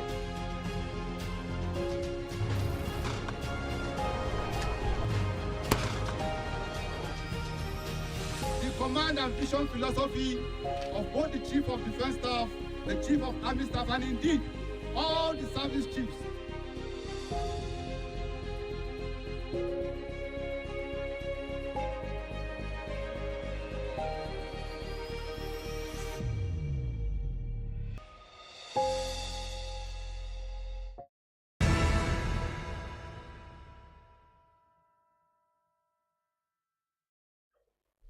Hello there, this is the social listening segment here on the BDTV Breakfast Show. This is where we get to analyze some of the top trends making the rounds across social media. My name is Elizabeth Musa. And of course, joining me in the studio this morning is Mr. OBDK or CAFO. Thank you for joining us, OBDK. Thank you for having me. It's always nice starting off this conversation with you. But let's start off today with the update by the Economic and Financial Crimes Commission confirming the arrest of Martins Innocent Osel, otherwise known as Very Dark Black Man, following multiple petitions alleging serious financial misconduct. According to the commission, Ose has now been offered administrative bail and will leave after fulfilling his bail conditions. The EFCC added that Very Dark Man repeatedly ignored several invitations sent to his known addresses and communication channels, prompting law enforcement to act. But we'll see how people are reacting to this one on social media, and I'll come hear your thoughts on this conversation, Mr. Obidike, because I know that you have a lot to say. We're speaking behind the scenes and you were sharing your thoughts. So let's see what the people on social media are saying, and then I'll get your own thoughts. Chido says EFCC will always come up with reasons to rope you into a crime, and those who are robbing the country billions of dollars are working for free. That's from Chido. Big Shine Bande 101 says it's laughable that a commission that is supposed to be reputable, that has failed to hold numerous Nigerian politicians to account, will stoop so low to further tarnish our reputation by the way and manner in which BDM was arrested, when the real big fishes are out there chilling. Supreme Clerk says blindfolding the citizen for speaking up. This is not justice, it's intimidation. EFCC owes Nigerians an explanation. We demand transparency, not theatrics. That's from Supreme Clerk. Flygerian says financial crimes. What financial crimes? They had abducted him and I suspect they wanted to kill him. They probably would have done so if the public hadn't discovered that it was the EFCC who took him. That's a very, very, very extreme angle. But that's how people are reacting to the conversation about EFCC, Very Dark Man. And I know we had this conversation on Monday, right? We had talked about his arrest, and then we had talked about the linkage with GT Bank and all of that. Yes. And we had talked about seeing how it unfolds. Yes, yes. So this is the unfolding now. Earlier I told you that I can bet it has nothing to do with GTB. Yeah, and that they just arrested him there. And that's exactly what happened. But the truth of the matter is, it's now turning into mind games. Because when you look at it, at first, people just said it was police. And later they found out it was EFCC. Even though EFCC people are mostly policemen that they move into the EFCC. And the bottom line is this. It's all mind games. Where the EFCC come out to say, we arrested him. What did they arrest him for? We've been calling him for financial crimes and he has not been coming. So we decided to arrest him. And that day, they didn't arrest only him. They arrested him and somebody else. But the person has been released. The person was released the day after. But unfortunately for Very Dark Man, he's still in custody. And right now, between EFCC and his lawyer, they've just been, playing mind games, doing ping pong. EFCC say, we have a right to arrest him. The lawyer says, okay, if you're arresting him, what are you arresting him for? EFCC say, financial crimes. The lawyer say, what are the financial crimes? So it's all going back and forth. Like, what are the financial crimes? EFCC have not mentioned. According to another of his lawyers that was present when they were interrogating him, the lawyer said EFCC is fishing because they were mentioning plenty of things there. They mentioned abuse of Naira. They mentioned they are suspecting his YouTube channel, the money he's making, and all of that. And they just mentioned quite a number of things without being specific. So the lawyer is saying they are fishing, but all these allegations, we are not there, but it's what the lawyer is alleging that happened. But the bottom line remains that all of this is just mind games. Mind games to what end? I don't know. But I think they are trying to pin something on Very Dark Man, but they are still trying to, dot their eyes and cross their teeth. Because I remember a few months ago, Very Dark Man had come out to say EFCC were literally after him for some. So this talent management conference is a strategic gathering of CEOs, HR professionals, policymakers, and wellness advocates who are committed in different ways to building a resilient, productive people, having a primary focus on ensuring the well-being of our people. Business Day Media held its Talent Management Conference on the 8th of April 2025. The conference brought together a spectacular corp of CEOs, top HR professionals, government policymakers, and wellness advocates committed to building resilient people-first organizations in Nigeria. The publisher of Business Day, Mr. Frank Ibogun, delivered a welcome address speaking to the theme of the occasion. With 74% of Nigerian employees reportedly disengaged at work and productivity losses exceeding billions of dollars annually, the urgency to rethink talent management in our organizations has never been greater. This conference serves as a vital platform to explore how aligning employee well-being with organizational goals can unlock untapped profitability and, of course, long-term competitiveness. From practical wellness initiatives to engagement-driven leadership models, this event offers actionable insights to Nigerian businesses ready to future-proof their organization's workforce. As the event proceeded, the keynote address was given by Professor Akin Abayomi, Honorable Commissioner of the Lagos State Ministry of Health, who made emphasis on employee well-being, health, among other critical areas of well-being. Your health as an employee, we have to make sure that you are a healthy person and that you're in a fit state to make the contribution for which you've been engaged to do. But at the same time, we don't want the workspace to contribute negatively to your health and well-being. And so the workspace is a complex environment from the moment you leave your home till the moment you get to your office, if you are doing a physical job or if you are in a virtual space, that connectivity is important. So we look at even issues around commuting, transportation. How do you get to work? When you get to work, what is the comfort level of your work environment? What is the government doing in terms of policy around occupational health?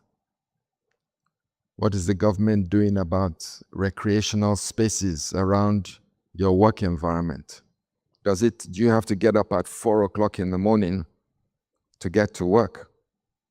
And then you are dredging the fact that as you knock off, you're going to be spending another 2 or 3 hours commuting to get back home.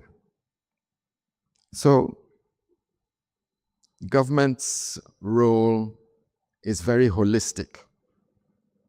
Our job as government is to improve the livability of a system, of a city, to ensure that when you are in the space of a city, whether you're living with your family or you're working or you're commuting, that it is easy for you to be in that environment. The conference featured informative panel sessions with an array of reputable speakers.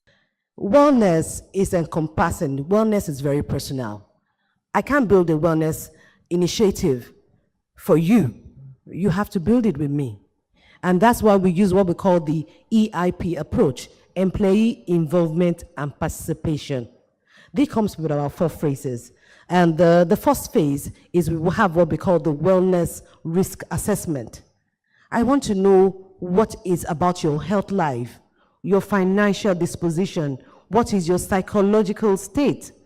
And so we develop an evaluation tool that enables us to gather that data. Then we don't stop at that data, we probe further. So we come up with an holistic survey, and the survey, covers all the total well-being of our employees. And we ask simple questions like, do you have a best friend at work? Because it matters. The emotional state of an employee matters. The social strata of an employee matters. And that helps us to build the initiatives. So we just don't stop at building, then we measure. Just like Menga said, it's very important. We have what we call wellness goals. So you start with your individualized wellness goal, which will now put together. I'll come to measurements. To measurements. And so it's very important. And finally, wellness is beyond initiative. Wellness is a culture.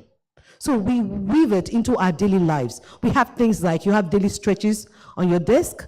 We have Wednesday wellness tips that we tell you communication about wellness. We let you know what is going on within the public space. So thank you to our noble commissioner. It's nice having you here, sir. So as you push out this information, and I think more information needs to go out to HR people so they can get their people aware what's going on out there. Because everybody needs wellness education. And you need to know that wellness just is beyond health. Is also financial. So when Otame was talking about how is our paycheck, I can probably say our paycheck is good because it's part of the strategy of the organization. Because if you don't have your people have that sense of wellness, sense of well-being, that platform to be the best of themselves, then how will you be productive? So one of the things that I've found personally in relating with, I call them my colleagues. So, is I found that, every now and again, I just have non-work conversations. So, in fact, the very first time I did it, it came as it was like a shock. Everybody was like, what's going on? But I just had, because over time, maybe I've asked some information, your parents, your siblings, blah, blah, blah. So I just then ask personal, direct questions, how is your sister? I know she's in school. You guys lost your mom. How is she feeling? How is she handling? You are not in the country. And I'm just giving real life examples of some of the things that have happened and just having those conversations. And I could tell that, you could literally see some of their shoulders. It was like a weight just drop because they're like, oh, wow. So somebody sees me aside from just having to fulfill a role. So that was one of the ways that, because I realized that, sometimes we could ask for feedback, but then this feedback comes and then it's like, it's just for information purposes. It's just to be able to say we gather data and nothing actually happens after that. So having those kind of conversations, non-work conversations, was one of the ways that I found was really engaging for the employees, because then after that, what they're then able to do is if they're having challenges in work, if they're having challenges outside of work, it's easy for them to then come and say, this is what is going on, how can we help? What can we do? Or can I take this? Or can I do this? And so that conversation is then easier to have because there's been, because I have then initiated conversations that have been non-work related. The conference provided a vital platform to explore how aligning employees' mental, emotional, and physical well-being with organizational roles can unlock untapped profitability, productivity, long-term competitiveness in order to make the employees and Nigerian businesses stay connected and ready to future-proof their workforce. Some of the speakers and attendees present also shared key insights gained from the conference and thoughts on how to improve the well-being and engagement of the employees. An enhanced leadership mindset really focused on driving the right level or an increasing level of employee engagement in order to boost profitability. I learned a lot. And you're from BusinessDay, right? Yes. I hope you're going to keep doing this. Okay. Please do. Okay.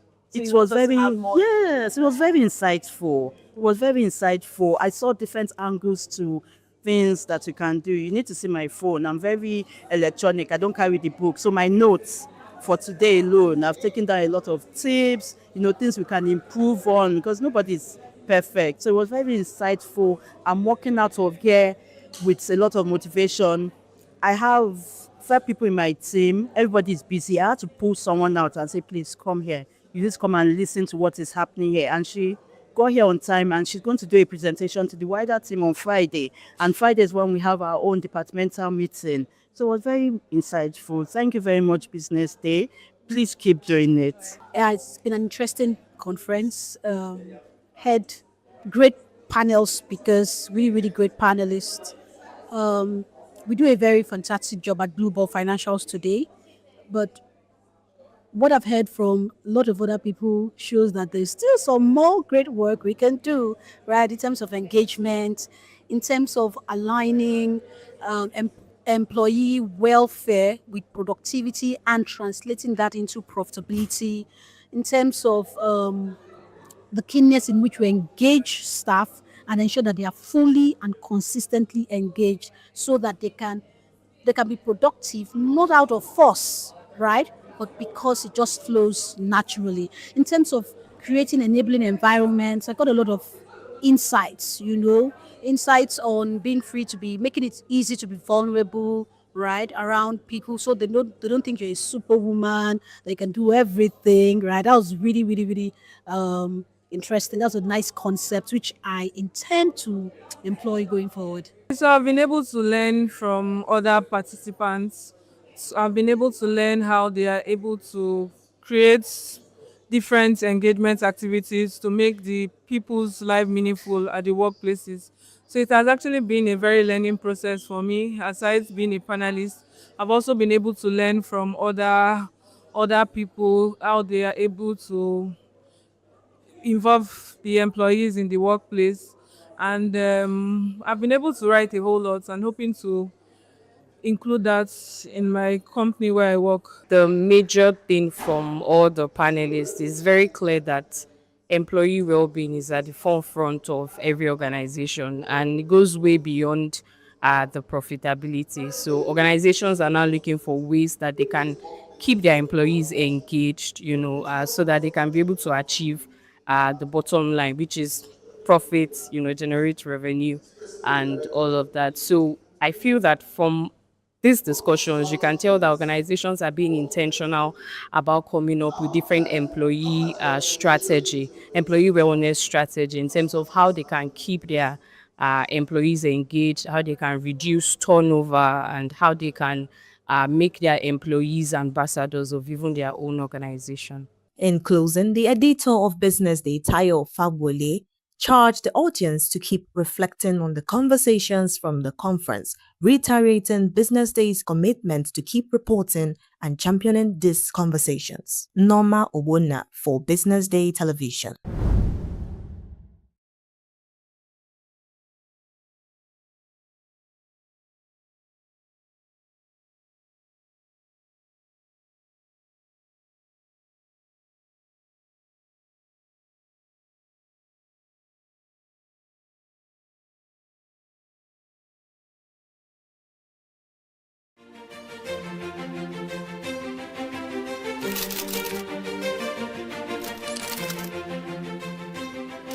I am, of course, a great admirer of the impeccable credibility, professionalism, and business savviness of BusinessDay.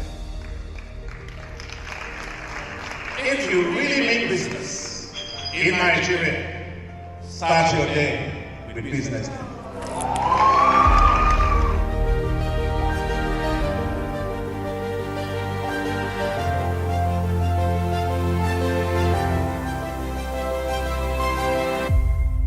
BusinessDay is West Africa's leading provider of business intelligence and information, delivering premium content across diversified media platforms, including online, mobile, and print. Since its inception in 2001 with a weekly newspaper production, BusinessDay has expanded its reach to provide exclusive content accessible through print, mobile, and online channels. Our premium offerings are further enriched with syndicated content from esteemed sources like the Financial Times, The Economist, and the Harvard Business Review. At BusinessDay, our mission is clear: to be the foremost provider of business and financial content.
United States Federal Reserve has decided to hold interest rates unchanged at 4.25 to 4.5%. In its statement, the Federal Open Market Committee, FOMC, concluded that risks of higher unemployment and inflation have risen and inflation remains elevated. The statement also said that uncertainty about the economic outlook has increased further.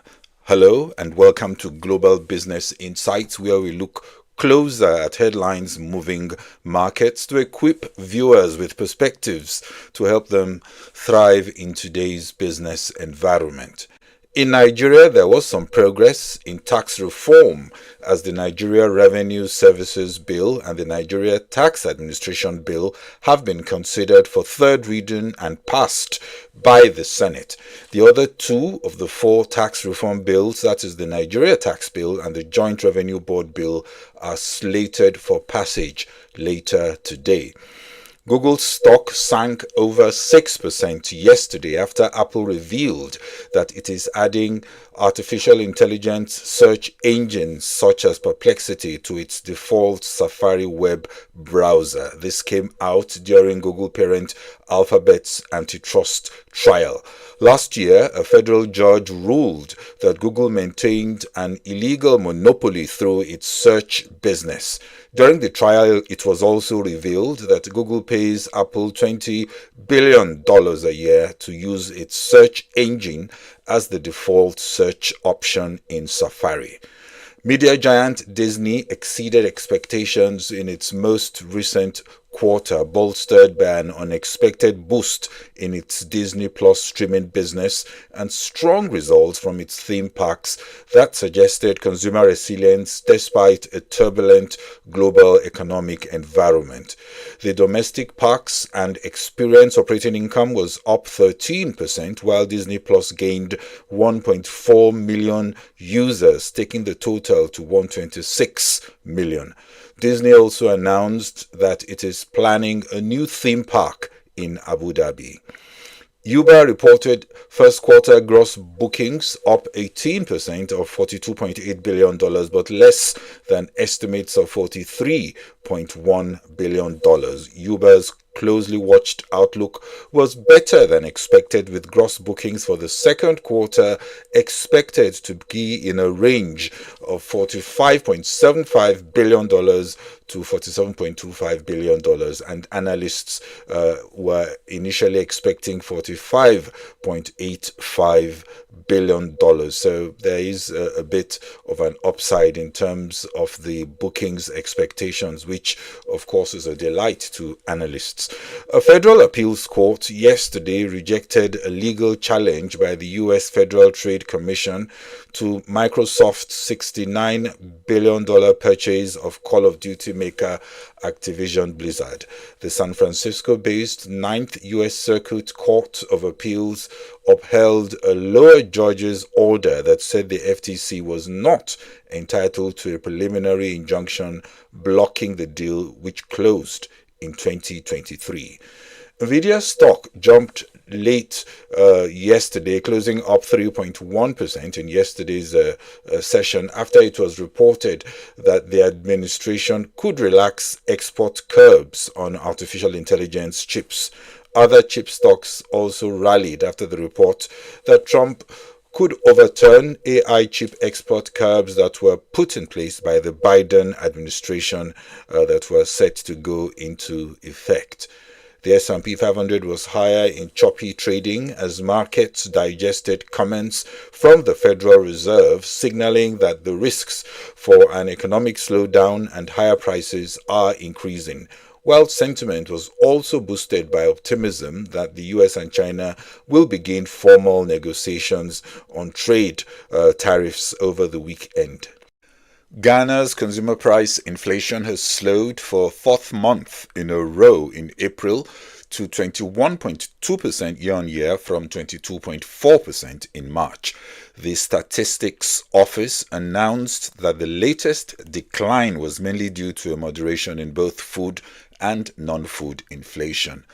Guinea has initiated a process to revoke Emirates Global Aluminium's mining license. Emirates Global Aluminium, equally owned by Abu Dhabi Sovereign Wealth Fund, Mubadala, and Dubai Sovereign Wealth Fund, the Investment Corporation of Dubai, operates one of the largest bauxite mines in Guinea through its Guinea Alumina Corporation subsidiary.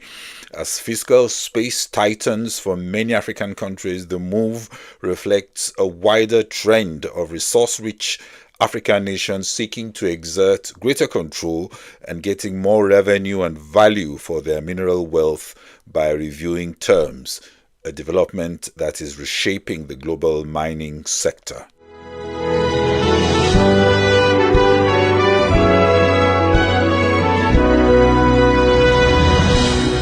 It is expected that the Bank of England at their Monetary Policy Committee meeting later today will cut rates by 25 basis points. But back to the US Fed decision, where the administration would like to see more dovishness, but with the Fed maintaining its patient approach, despite repeated calls from the president for it to cut borrowing costs, also labeling Powell as Mr. Too Late. We close with clips from the press conference led by the chairman, U.S. Federal Reserve Board, Jerome Powell.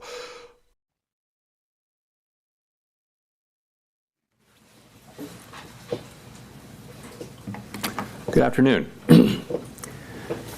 My colleagues and I remain squarely focused on achieving our dual mandate goals of maximum employment and stable prices for the benefit of the American people.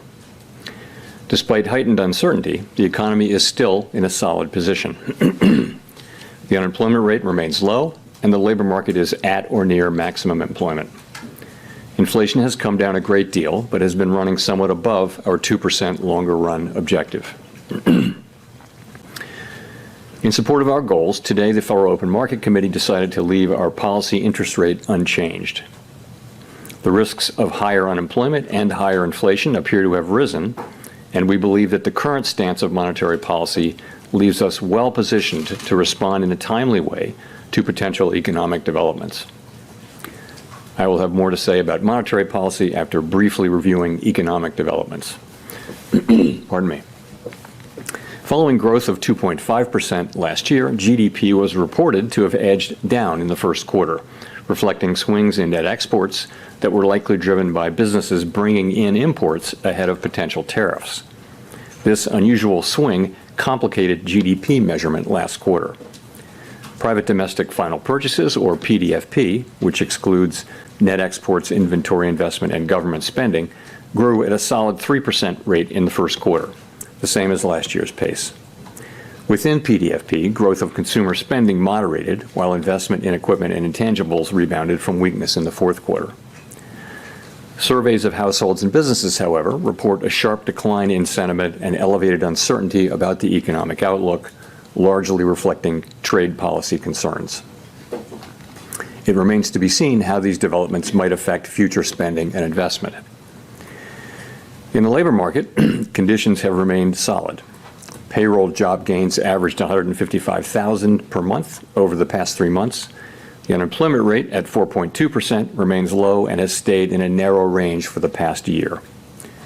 Wage growth has continued to moderate while still outpacing inflation. Overall, a wide set of indicators suggest that conditions in the labor market are broadly in balance and consistent with maximum employment. The labor market is not a source of significant inflationary pressures. Inflation has eased significantly from its highs in mid-2022, but remains somewhat elevated relative to our 2% longer-run goal. Total PCE prices rose 2.3% over the 12 months ending in March. Excluding the volatile food and energy categories, core PCE prices rose 2.6%. Near-term measures of inflation expectations have moved up, as reflected in both market and survey-based measures. Survey respondents, including consumers, businesses, and professional forecasters, point to tariffs as the driving factor. Beyond the next year or so, however, most measures of longer-term expectations remain consistent with our 2% inflation goal. Our monetary policy actions are guided by our dual mandate to promote maximum employment and stable prices for the American people. At today's meeting, the committee decided to maintain the target range for the federal funds rate at 4.25% to 4.5% and to continue reducing the size of the balance sheet. The new administration is in the process of implementing substantial policy changes in 4 distinct areas: trade, immigration, fiscal policy, and regulation. The tariff increases announced so far have been significantly larger than anticipated. All of these policies are still evolving, however, and their effects on the economy remain highly uncertain. As economic conditions evolve, we'll continue to determine the appropriate stance of monetary policy based on the incoming data, the outlook, and the balance of risks. If the large increases in tariffs that have been announced are sustained, they're likely to generate a rise in inflation, a slowdown in economic growth, and an increase in unemployment. The effects on inflation could be short-lived, reflecting a one-time shift in the price level. It is also possible that the inflationary effects could instead be more persistent. Avoiding that outcome will depend on the size of the tariff effects, on how long it takes for them to pass through fully into prices, and ultimately on keeping longer-term inflation expectations well anchored. Our obligation is to keep longer-term inflation expectations well anchored and to prevent a one-time increase in the price level from becoming an ongoing inflation problem. As we act to meet that obligation, we'll balance our maximum employment and price stability mandates, keeping in mind that without price stability, we cannot achieve the long periods of strong labor market conditions that benefit all Americans. We may find ourselves in the challenging scenario in which our dual mandate goals are in tension. If that were to occur, we would consider how far the economy is from each goal and the potentially different time horizons over which those respective gaps would be anticipated to close. For the time being, we're well positioned to wait for greater clarity before considering any adjustments to our policy stance. At this meeting, the committee continued its discussions as part of our 5-year review of our monetary policy framework. We focused on inflation dynamics and the implications for our monetary policy strategy. Our review includes outreach and public events involving a wide range of parties, including Fed Listens events around the country and a research conference next week. Throughout this process, we're open to new ideas and critical feedback, and we will take on board lessons of the last 5 years in determining our findings. We intend to wrap up the review by late summer. The Fed has been assigned 2 goals for monetary policy: maximum employment and stable prices. We remain committed to supporting maximum employment, bringing inflation sustainably to our 2% goal, and keeping longer-term inflation expectations well anchored. Our success in delivering on these goals matters to all Americans. We understand that our actions affect communities, families, and businesses across the country. Everything we do is in service to our public mission. We at the Fed will do everything we can to achieve our maximum employment and price stability goals. Thank you. I look forward to your questions. Asia-Pacific markets traded mixed after the U.S. Federal Reserve expectedly held rates unchanged. Also, oil prices stabilizing as lingering uncertainty over the outcome of trade talks between the U.S. and China, the world's 2 largest oil consumers, weighed on sentiment. Brent crude futures were unchanged at $61.12 a barrel in early trade, as investors seek clues on what could be the outcome of the upcoming trade talks this weekend in Geneva. Later today, the Fed Reserve Bank of New York releases its survey of consumer expectations for April. Markets are closely monitoring developments on trade deals, especially as the White House has called a press conference later today, teasing a major trade deal announcement with a big and highly respected country, adding that it would be the first of many, but provided no further details. Media reports are speculating that Britain is set to sign a trade deal with the US, making it perhaps one of the first few countries to do so after stiff reciprocal tariffs were announced and paused. Well, that's all on this special edition of Global Business Insights. Thanks for watching. This is Bode Oshosami. Bye-bye.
great admirer of the impeccable credibility, professionalism, and business savviness of BusinessDay. If you really mean business in Nigeria, start your day with BusinessDay.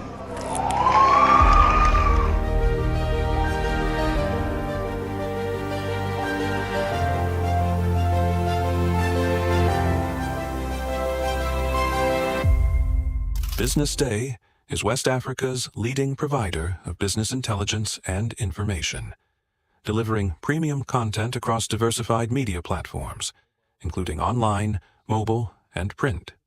Since its inception in 2001 with a weekly newspaper production, BusinessDay has expanded its reach to provide exclusive content accessible through print, mobile, and online channels.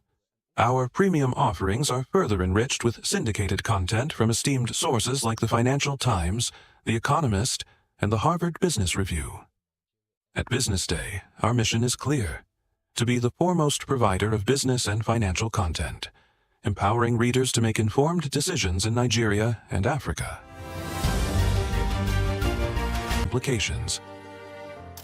For being consistent in organizing these CEO forums for almost the last 14 fosters discussions on critical economic issues through impactful conferences and events.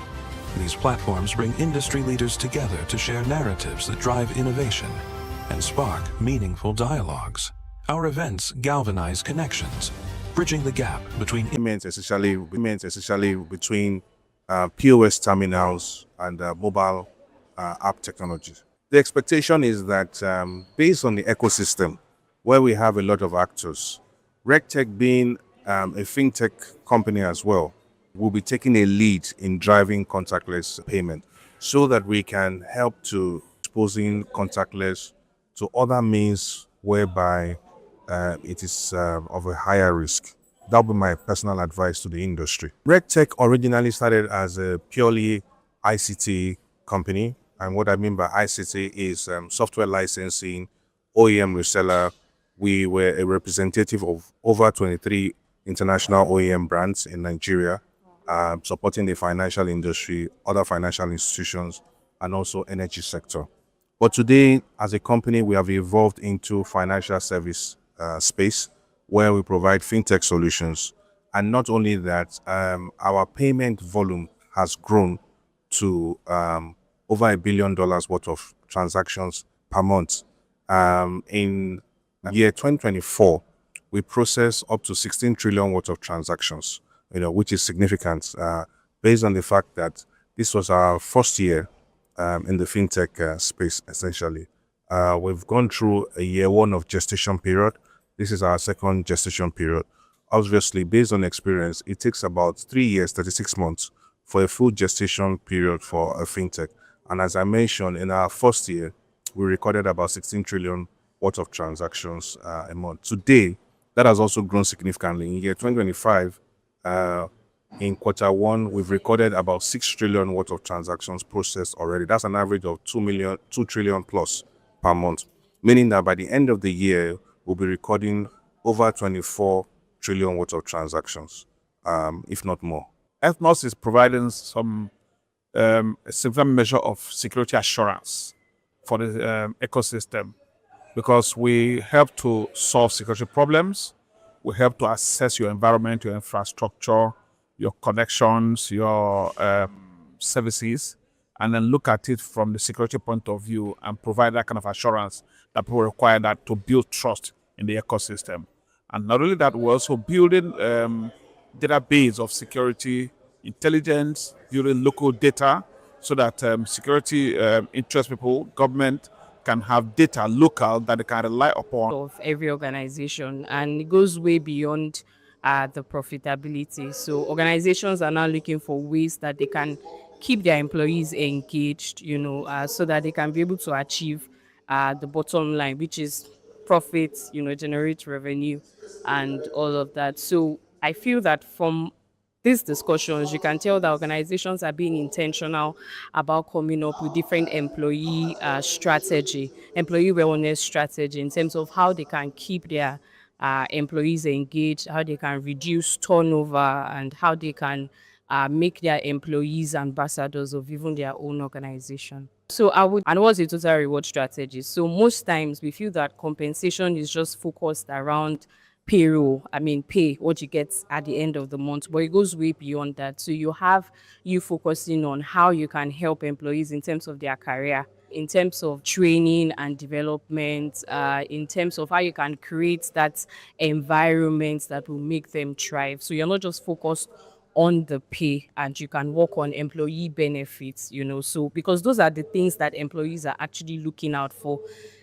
Just linking it even to today's event and looking at the wellness, employee well-being, is being holistic and focusing on the health side, which in the total reward system, the health side would address in terms of HMO that the companies will provide. In terms of finances also, you have different bonuses, reward system. You having programs around reward and recognition and all of that. In terms of how they move about, how they go to their organizations, can you introduce like a flexible work arrangements, a hybrid work arrangement? So those are the things that we introduce in our organization. So for PCL, for example, we have different things that we do to make sure that employees are engaged, right? So we have the employee wellness check that we normally do just to get feedback from employees on how the company is doing, right? Even in terms of pay. So we try to do like a compensation benchmarking just to see if employees are being internally compensated fairly and even externally compensated fairly. So those are some of the initiatives that we introduce in Philips Consulting. At my job mark, we've realized that employee engagement is not one fit. So we have different engagement activities that would cover both the young and the older generations. So we have flexibility, we have structures, we have communications. We encourage people to speak up, and we also have feedback processes to make sure that all the engagement activities would cover both the young and the older ones. As my job mark, we realize that well-being is very, very, very important and is key.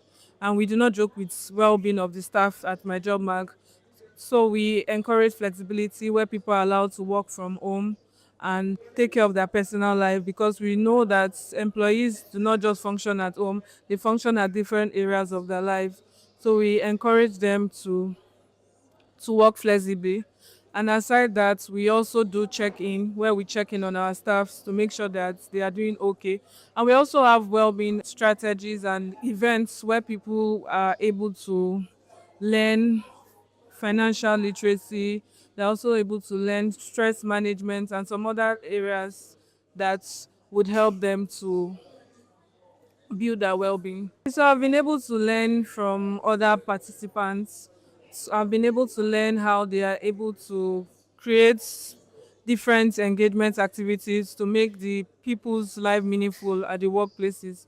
So it has actually been a very learning process for me. Aside being a panelist, I've also been able to learn from other people, how they are able to involve the employees in the workplace.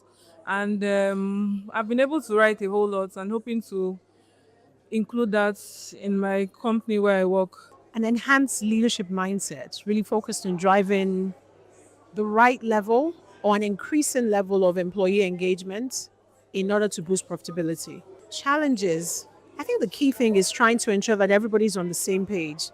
And for you to do that, you really have to ensure that from the top levels, so management, top management down to middle management, all have to buy into the vision, all have to understand what you're trying to achieve, and you have to embed the right values into your culture. Otherwise, it's impossible to succeed. So it isn't uncommon to have employees who define their approach, I'd say. It starts from recruitment.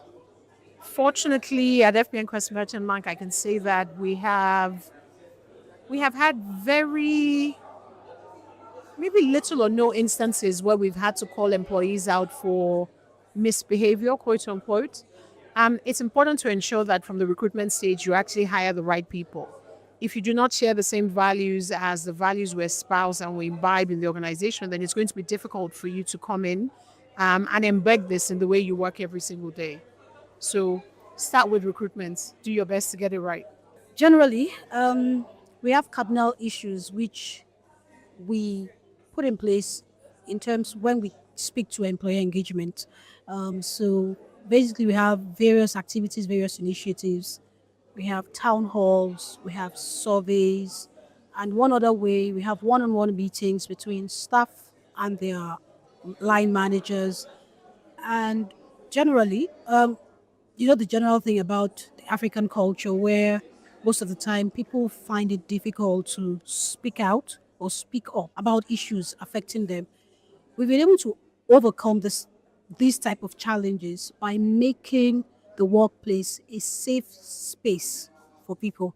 So we make it safe such that you'd have someone to speak to at any point in time. If it's not your line manager, there's someone who's interested in you, right? If they're your line manager, it could be HR, it could be a peer, it could be a line above your line manager, and most of the time, it could even be the GCO himself, Mr. Ola Daramola. He's a great people person. He's really interested in his staff, right? And he takes a personal interest in the daily or the personal affairs of people. So all these are structures which we put in place to ensure consistent and constant engagement of our employers. A wise man once said that where purpose is not known, abuse is inevitable. So one of the first things we do is to avoid abuse, right? So to avoid abuse, we ensure that we have a consistent communication around strategies, around structures, around the support which we provide to staff.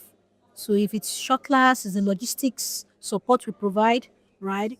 We ensure that you really understand the purpose behind it, which is to ease your transport fares, to ease your ease your movement to and fro work. So when you have a system or an environment where there's constant communication, where there's clarity of purpose for different strategies or initiatives, it's difficult to find abuse. I mean, till today, I'm yet to find any case of abuse of because there's always consistent communication, there's consistent feedback. However, if it should happen, right, there are also measures in place. You could find a way where it's either your peers or someone around you who gives you a nudge and helps you know you need to. So what happens? The person just like kind of like self-regulates. That's usually what happens. The person just self-regulates. It's rare that we would have cases of panel, disciplinary panel. So we generally have an environment, right, that people feel free to speak out, right, to explain things to either their line managers, the upper ups, or their peers. And so this constant communication helps to eliminate any such friction which you could face, such as abuse of privileges. Yeah, it's been an interesting conference. Had great panel speakers, really, really great panelists.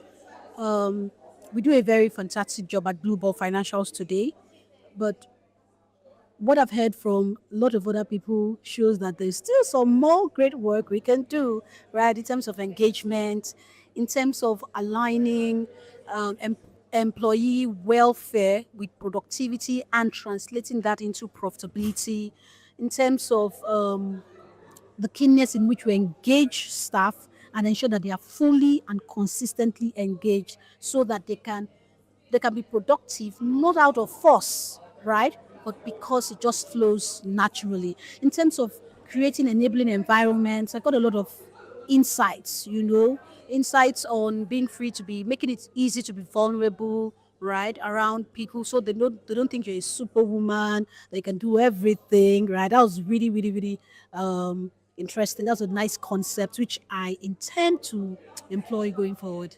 So for us at Blue Bob Financials, right, employer engagement is key because coming through the front door, our keyword is we work hard and we play hard, right? Because everybody has their individual KPIs, which boils down from the unit's KPIs. So it's not just pushing them to achieve that. We need to reward them, not financially.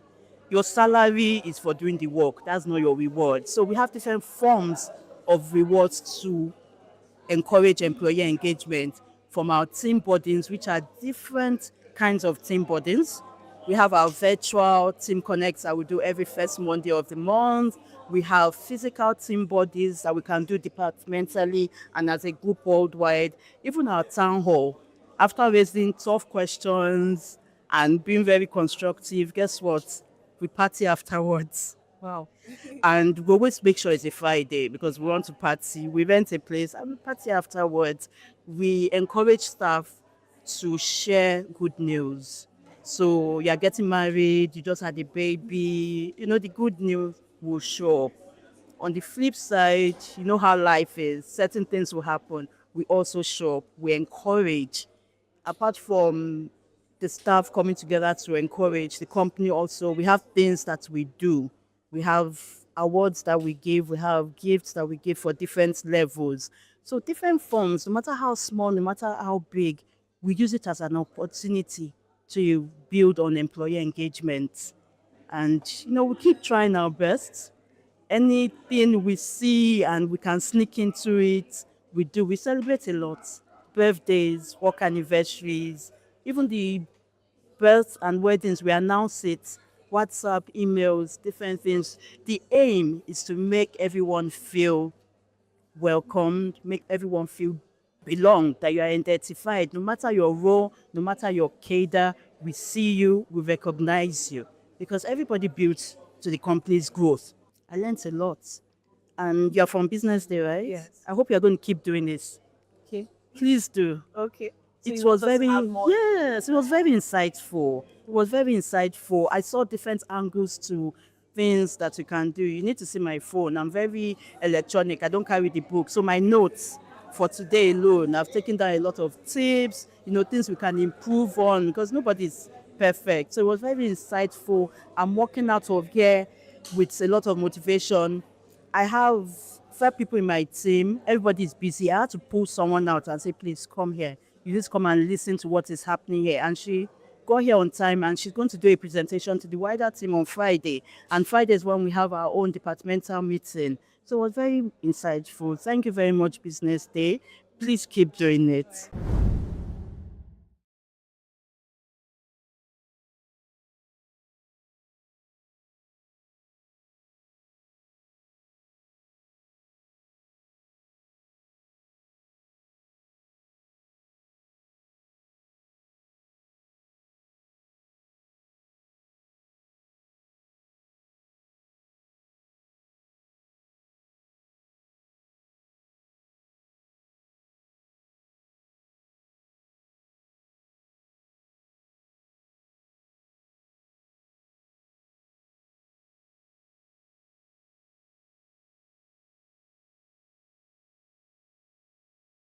There's so much shame attached to domestic violence and abuse that because of the shame, nobody talks about it. And then it becomes a vicious cycle. I realize now that it's people who have been abused themselves who abuse others. Some people would share their story and say, oh, he came at me with a weapon. I didn't have a choice. I couldn't run away.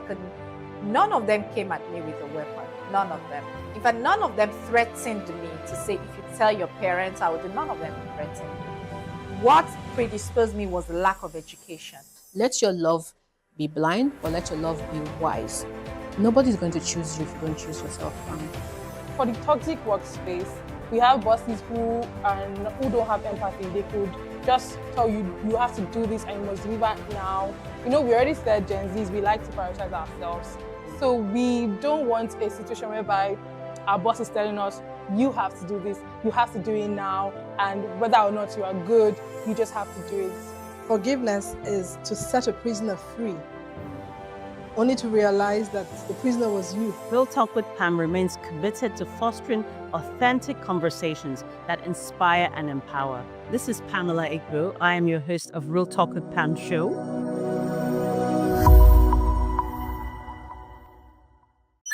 This conference is catered to addressing the housing deficit and helping us to seize some of the opportunities that we have present. BusinessDay Media Limited held its annual property investment conference Pre-Invest on the 14th of March. The conference brought together stakeholders, investors, policymakers, and innovators to unlock Nigeria's $900 billion real estate market and address the opportunities, challenges, growth, and future of the industry. This year's edition is themed The Future of Real Estate, harnessing demographics, urbanization, and opportunities amid economic shift. BusinessDay's publisher, Frank Ibohun, delivered a notable welcome address, emphasizing that the real estate sector is no longer just evolving, but redefining the future of Nigeria's non-oil economy. The real estate sector is not defined by just the data, the GDP data that we talk about or that we hear about. The real estate sector is more crucial, more vital than any data can suggest. Following a recent gross domestic product rebasing by the National Bureau of Statistics, your sector was adjudged to have surpassed the energy sector, the oil and gas sector, to become the third contributor to economic development in Nigeria. According to PwC 2024 report, the real estate is now one of Africa's most dynamic sectors, with a market value projected to exceed $900 billion by 2030. The influx of unqualified practitioners is a major challenge confronting the real estate industry within Nigeria, and especially in Lagos State.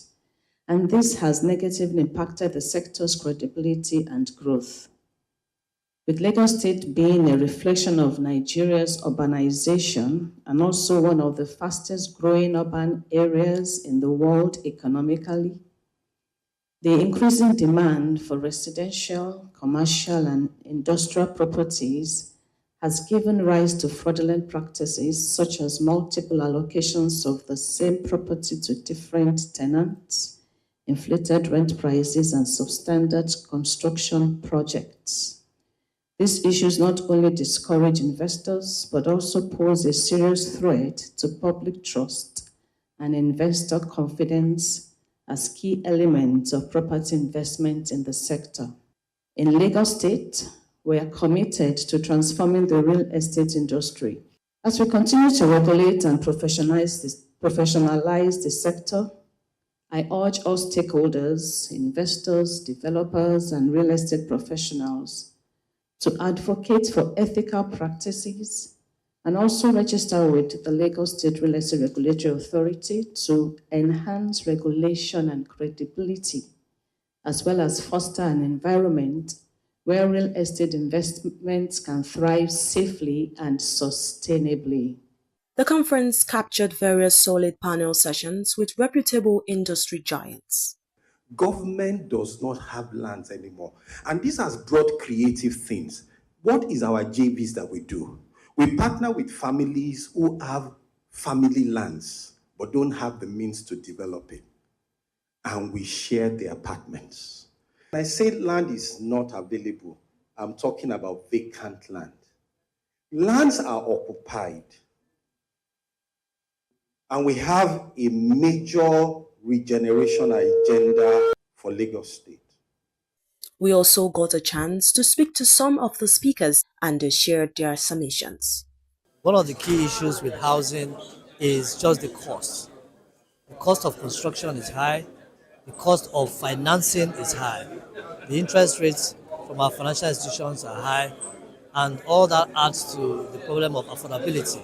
So in order to resolve that problem, there needs to be policies in place to, number one, address the issue of high cost of building materials.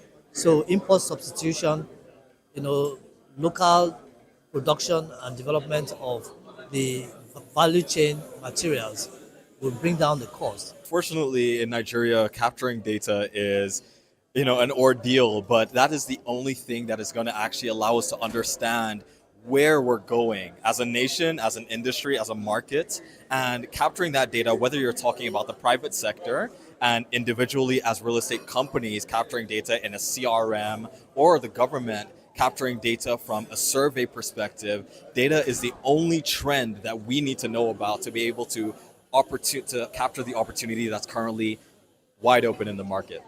99.9% of houses and properties that I see being built disobey the fundamental laws of building. There isn't the infrastructure or the manpower to regulate all these buildings. If I am going to build and invest my money in building, I will pay for the consultants. I will let them do their work and I will listen to them. But then maybe because I am educated and myself, I am a consultant, I cannot tell you the number of people who will not pay for consultancy. And I sit and I listen and I watch them. Most builders now, if you say to them, did you put in a dam-proof course? They don't even know what it means. Meanwhile, we have rising damp. We are a city that is, barely a foot above sea level. So the fault isn't the government. There's enough legislation with the government, and anybody who wants to do the right thing can do the right thing without waiting for government to come and enforce the right thing. Construction is not an easy job. You have to be competent when you are doing it. If you don't have the competence, employ the competent hand, the project manager, the cost adjuster, the cost people, the country surveyors, the engineers. They must be properly in place. When they are in place, then you get your housing off ground quickly. The conference was able to capture some of the major challenges that the real estate sector currently faces, with solutions suggested by the speakers present. Attendees also had opportunities to get answers to their questions. Since inception, the BusinessDay Property Investment Conference, Pre-Invest, has become a crucial tool for insightful deliberations on the future of Nigerian real estate industry, and the organizers remain unrelenting in making sure that the conference continues to address the needs of the masses.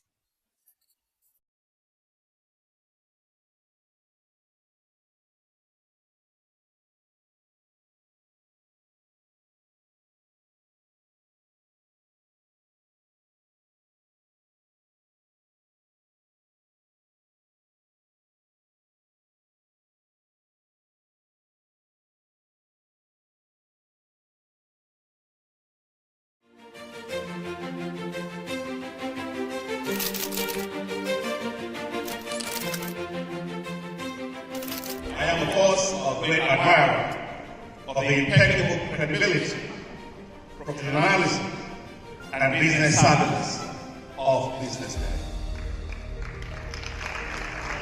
If you really mean business in Nigeria, start your day with BusinessDay.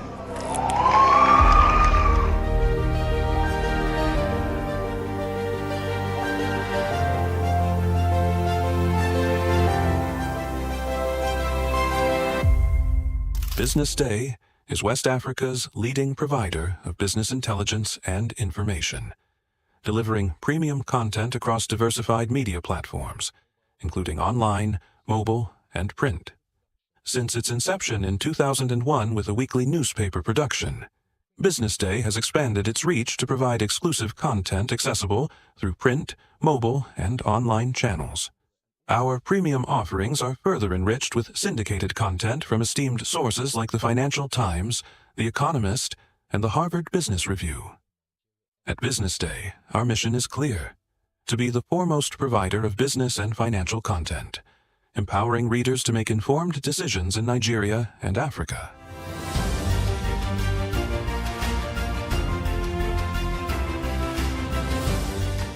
Since our establishment, we have been committed to delivering insightful, relevant, and accurate information about Nigeria's business and finance environment, while contextualizing the impact of global events. We monitor the stock market, analyze the companies driving it, and report on government policies and their economic implications. For being consistent in organizing these CEO forums, for almost the last 14 years. I think this is was recommendation, and I think something that will encourage them to continue. From decoding market trends to dissecting economic shifts, we offer actionable investment ideas and serve as a compass for decision makers navigating complexity. Beyond headlines, Business Day fosters discussions on critical economic issues through impactful conferences and events. These platforms bring industry leaders together to share narratives that drive innovation and spark meaningful dialogues. Our events galvanize connections, bridging the gap between inspiration and achievement. For businesses seeking visibility, our strong digital presence offers unparalleled opportunities. With millions of followers across social media and a dynamic website attracting visitors from within and outside Nigeria, Business Day is the ideal platform to boost visibility for your products and services.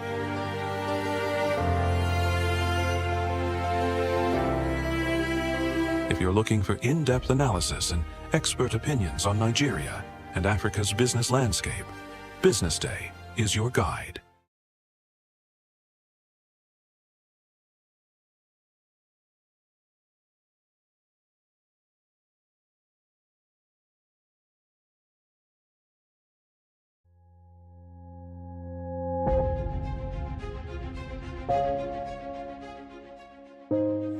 Good morning and welcome to the BDTV Breakfast Show. I am Bethel Ogunjobi. My name is Elizabeth Musa. And this is the social listening segment on the BDTV Breakfast Show. We're talking about the Fly Nigeria Act. Can you give us a background into what this is about? We are here today on the streets of Lagos, Nigeria, to gather opinion about a pressing issue. I go look at the cost of petrol. We get very Nigeria with the suffer. The income is not really increasing, but the prices of items are increased. Nothing like savings again, no. You only pray for that money to reach you that month. There's a lot of high pressure, a lot of stress. There's a lot of high targets to be met. I was quite strict. In my mind, I said, looking for my hand, my picking will spoil.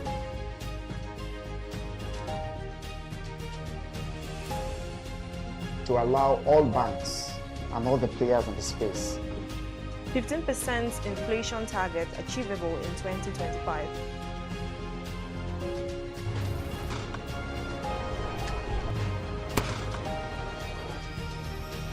The command and vision philosophy of both the Chief of Defense Staff, the Chief of Army Staff, and indeed all the service chiefs.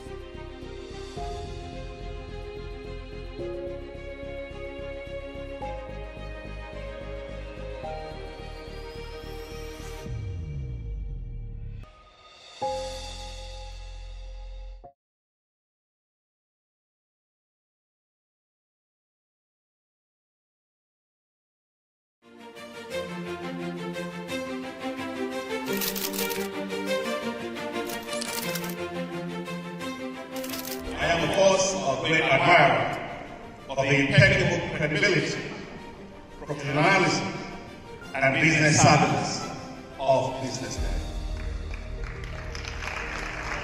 If you really mean business in Nigeria, start your day with BusinessDay.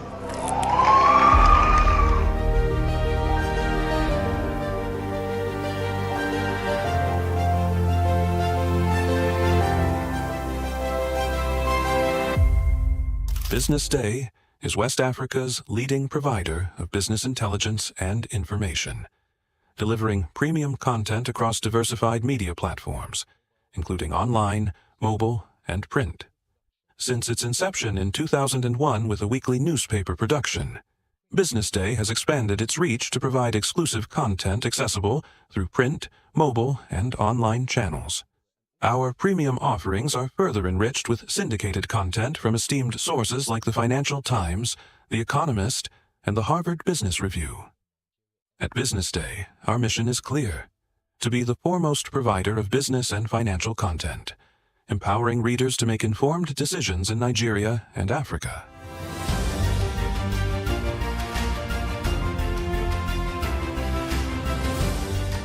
Since our establishment, we have been committed to delivering insightful, relevant, and accurate information about Nigeria's business and finance environment while contextualizing the impact of global events.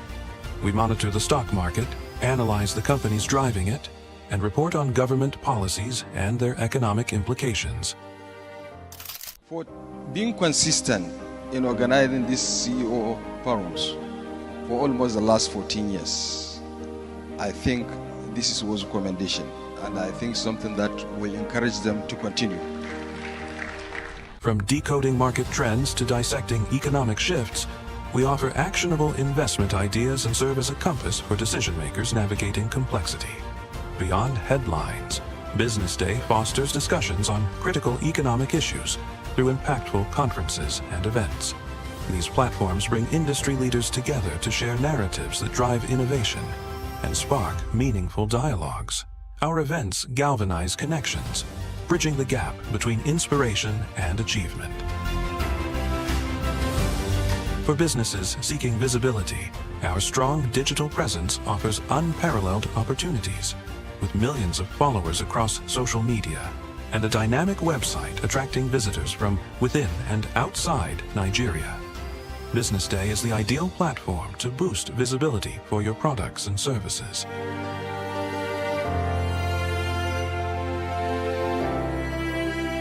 If you're looking for in-depth analysis and expert opinions on Nigeria and Africa's business landscape, Business Day is your guide.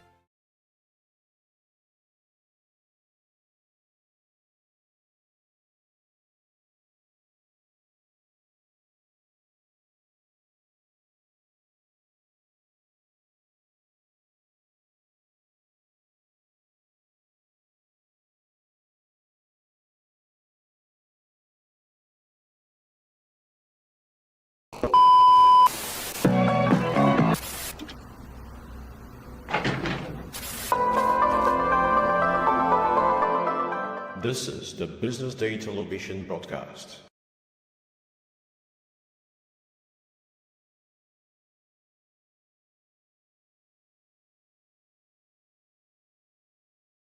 Attention business leaders. Want to make informed decisions? Join the ranks of the best with Premium Business Day. Access in-depth analysis and expert opinions to stay ahead. Subscribe now at premium.businessday.ng and unlock premium content. Plus, you get 50% off your first subscription. Don't miss out. Make smarter choices and seize new opportunities. Sign up now and elevate your business game. Visit premium.businessday.ng today.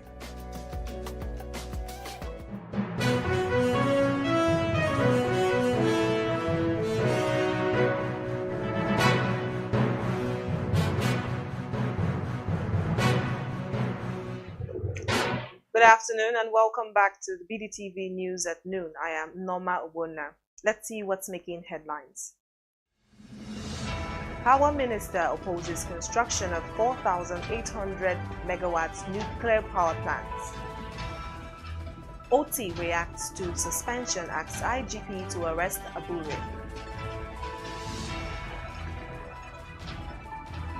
Court admits video of Kanu allegedly calling for violent killings. U.S. judge blocks plan to deport migrants to Libya. Manchester United boss Amorim vows to keep Fernandes amid Saudi interest. Let's begin the news in Nigeria, where Minister of Power Adebayo Adelabu has advised the Nigeria Atomic Energy Commission against the plan to build 4 nuclear power plants to generate 1,200 megawatts of electricity each. The minister revealed this during a meeting with the commission on Wednesday, April 7th. Adelabu received the acting chairman of the commission, Anthony Ekedawa, in his office in Abuja on Tuesday, who briefed him on the activities of the commission, which he said was established in 1976 by former President Olusegun Obasanjo as a military head of state. Moving on, Abia State's Governor Alex Oti has reacted to the reports of his suspension by Julius Abure-led fraction of the Labour Party LP, calling on the Inspector General of Police Kayode Egbetokun to arrest Abure for alleged impersonation. OT described the news of his suspension as a joke taken too far and an affront on democracy. According to the Abia governor, the Supreme Court has ruled the Abure Julius is no longer the national chairman of LP, while Nenadi Usman-led caretaker committee had stripped Abure of the authority to parade himself as the national chairman of the Labour Party. And to end the local news, the Federal High Court in Abuja on Wednesday, May 8, has admitted into evidence a video in which Nnamdi Kanu, leader of Indigenous People of Biafra, IPOB, is allegedly seen calling for violence and killings. The materials were said to include broadcasts in which Kanu allegedly encouraged violence and attacks against the Nigerian state. Justice James Omotosho, the presiding judge, accepted the exhibits presented by the lead prosecution counsel Adegboya Awomole San as evidence to support the allegations against the Biafra separatist leader. The witness revealed that the investigation established Kanu as operator of Radio Biafra and founder of the Eastern Security Network. Kanu is currently on trial, facing charges of terrorism and treason filed by the federal government. And onto the foreign scene, a U.S. judge in Boston has ordered a temporary block on the Trump administration's plan to deport migrants to Libya, saying it would violate a prior order that ensures their right to due process. The order came after 2 U.S. officials revealed that the U.S. may soon start deporting migrants to Libya as part of its crackdown on immigration. In response to the deportations report, Libyan Prime Minister Abdul Hamid Dibeiba said his country refused to be a destination for the deportation of migrants under any pretext. And responding to the same report, a spokesperson of the U.S. State Department said the matter will not be discussed. Now to end the news, Ruben Amorim has maintained his stand to keep Manchester United captain Bruno Fernandes amid interest from Saudi Arabia. The 30-year-old midfield master, who has been an important player for the Red Devils since his 2020 move from Sporting Lisbon, continues to attract suitors following another standout performance, scoring twice in United's 3-0 Europa League semi-final first leg win against Athletic Bilbao last Thursday. And in the build-up to the second leg at Old Trafford, rumors have swirled of Saudi Pro League giants Al Hilal preparing Portuguese international. Amorim insists that Fernandes is as important part of the team and should be protected at all costs. That does it this afternoon on the BDTV News at noon. I am Norma Ubona. Stay tuned.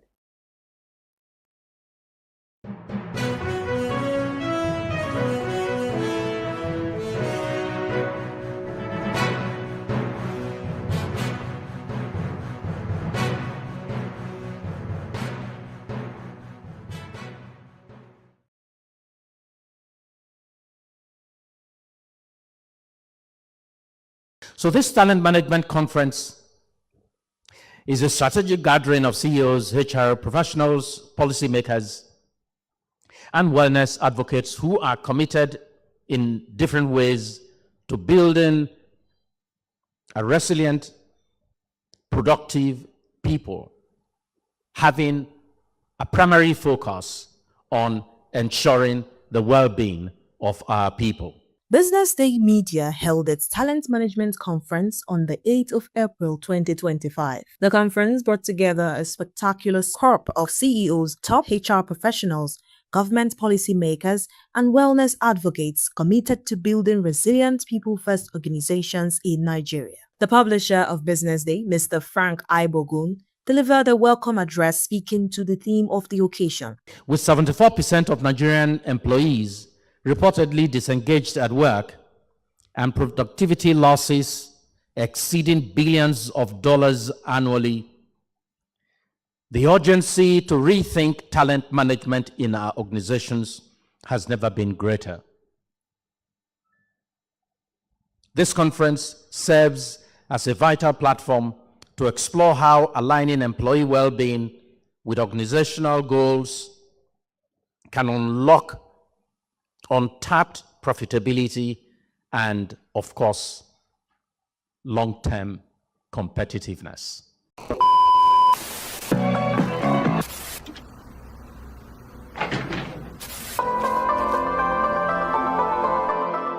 This is the Business Day television broadcast.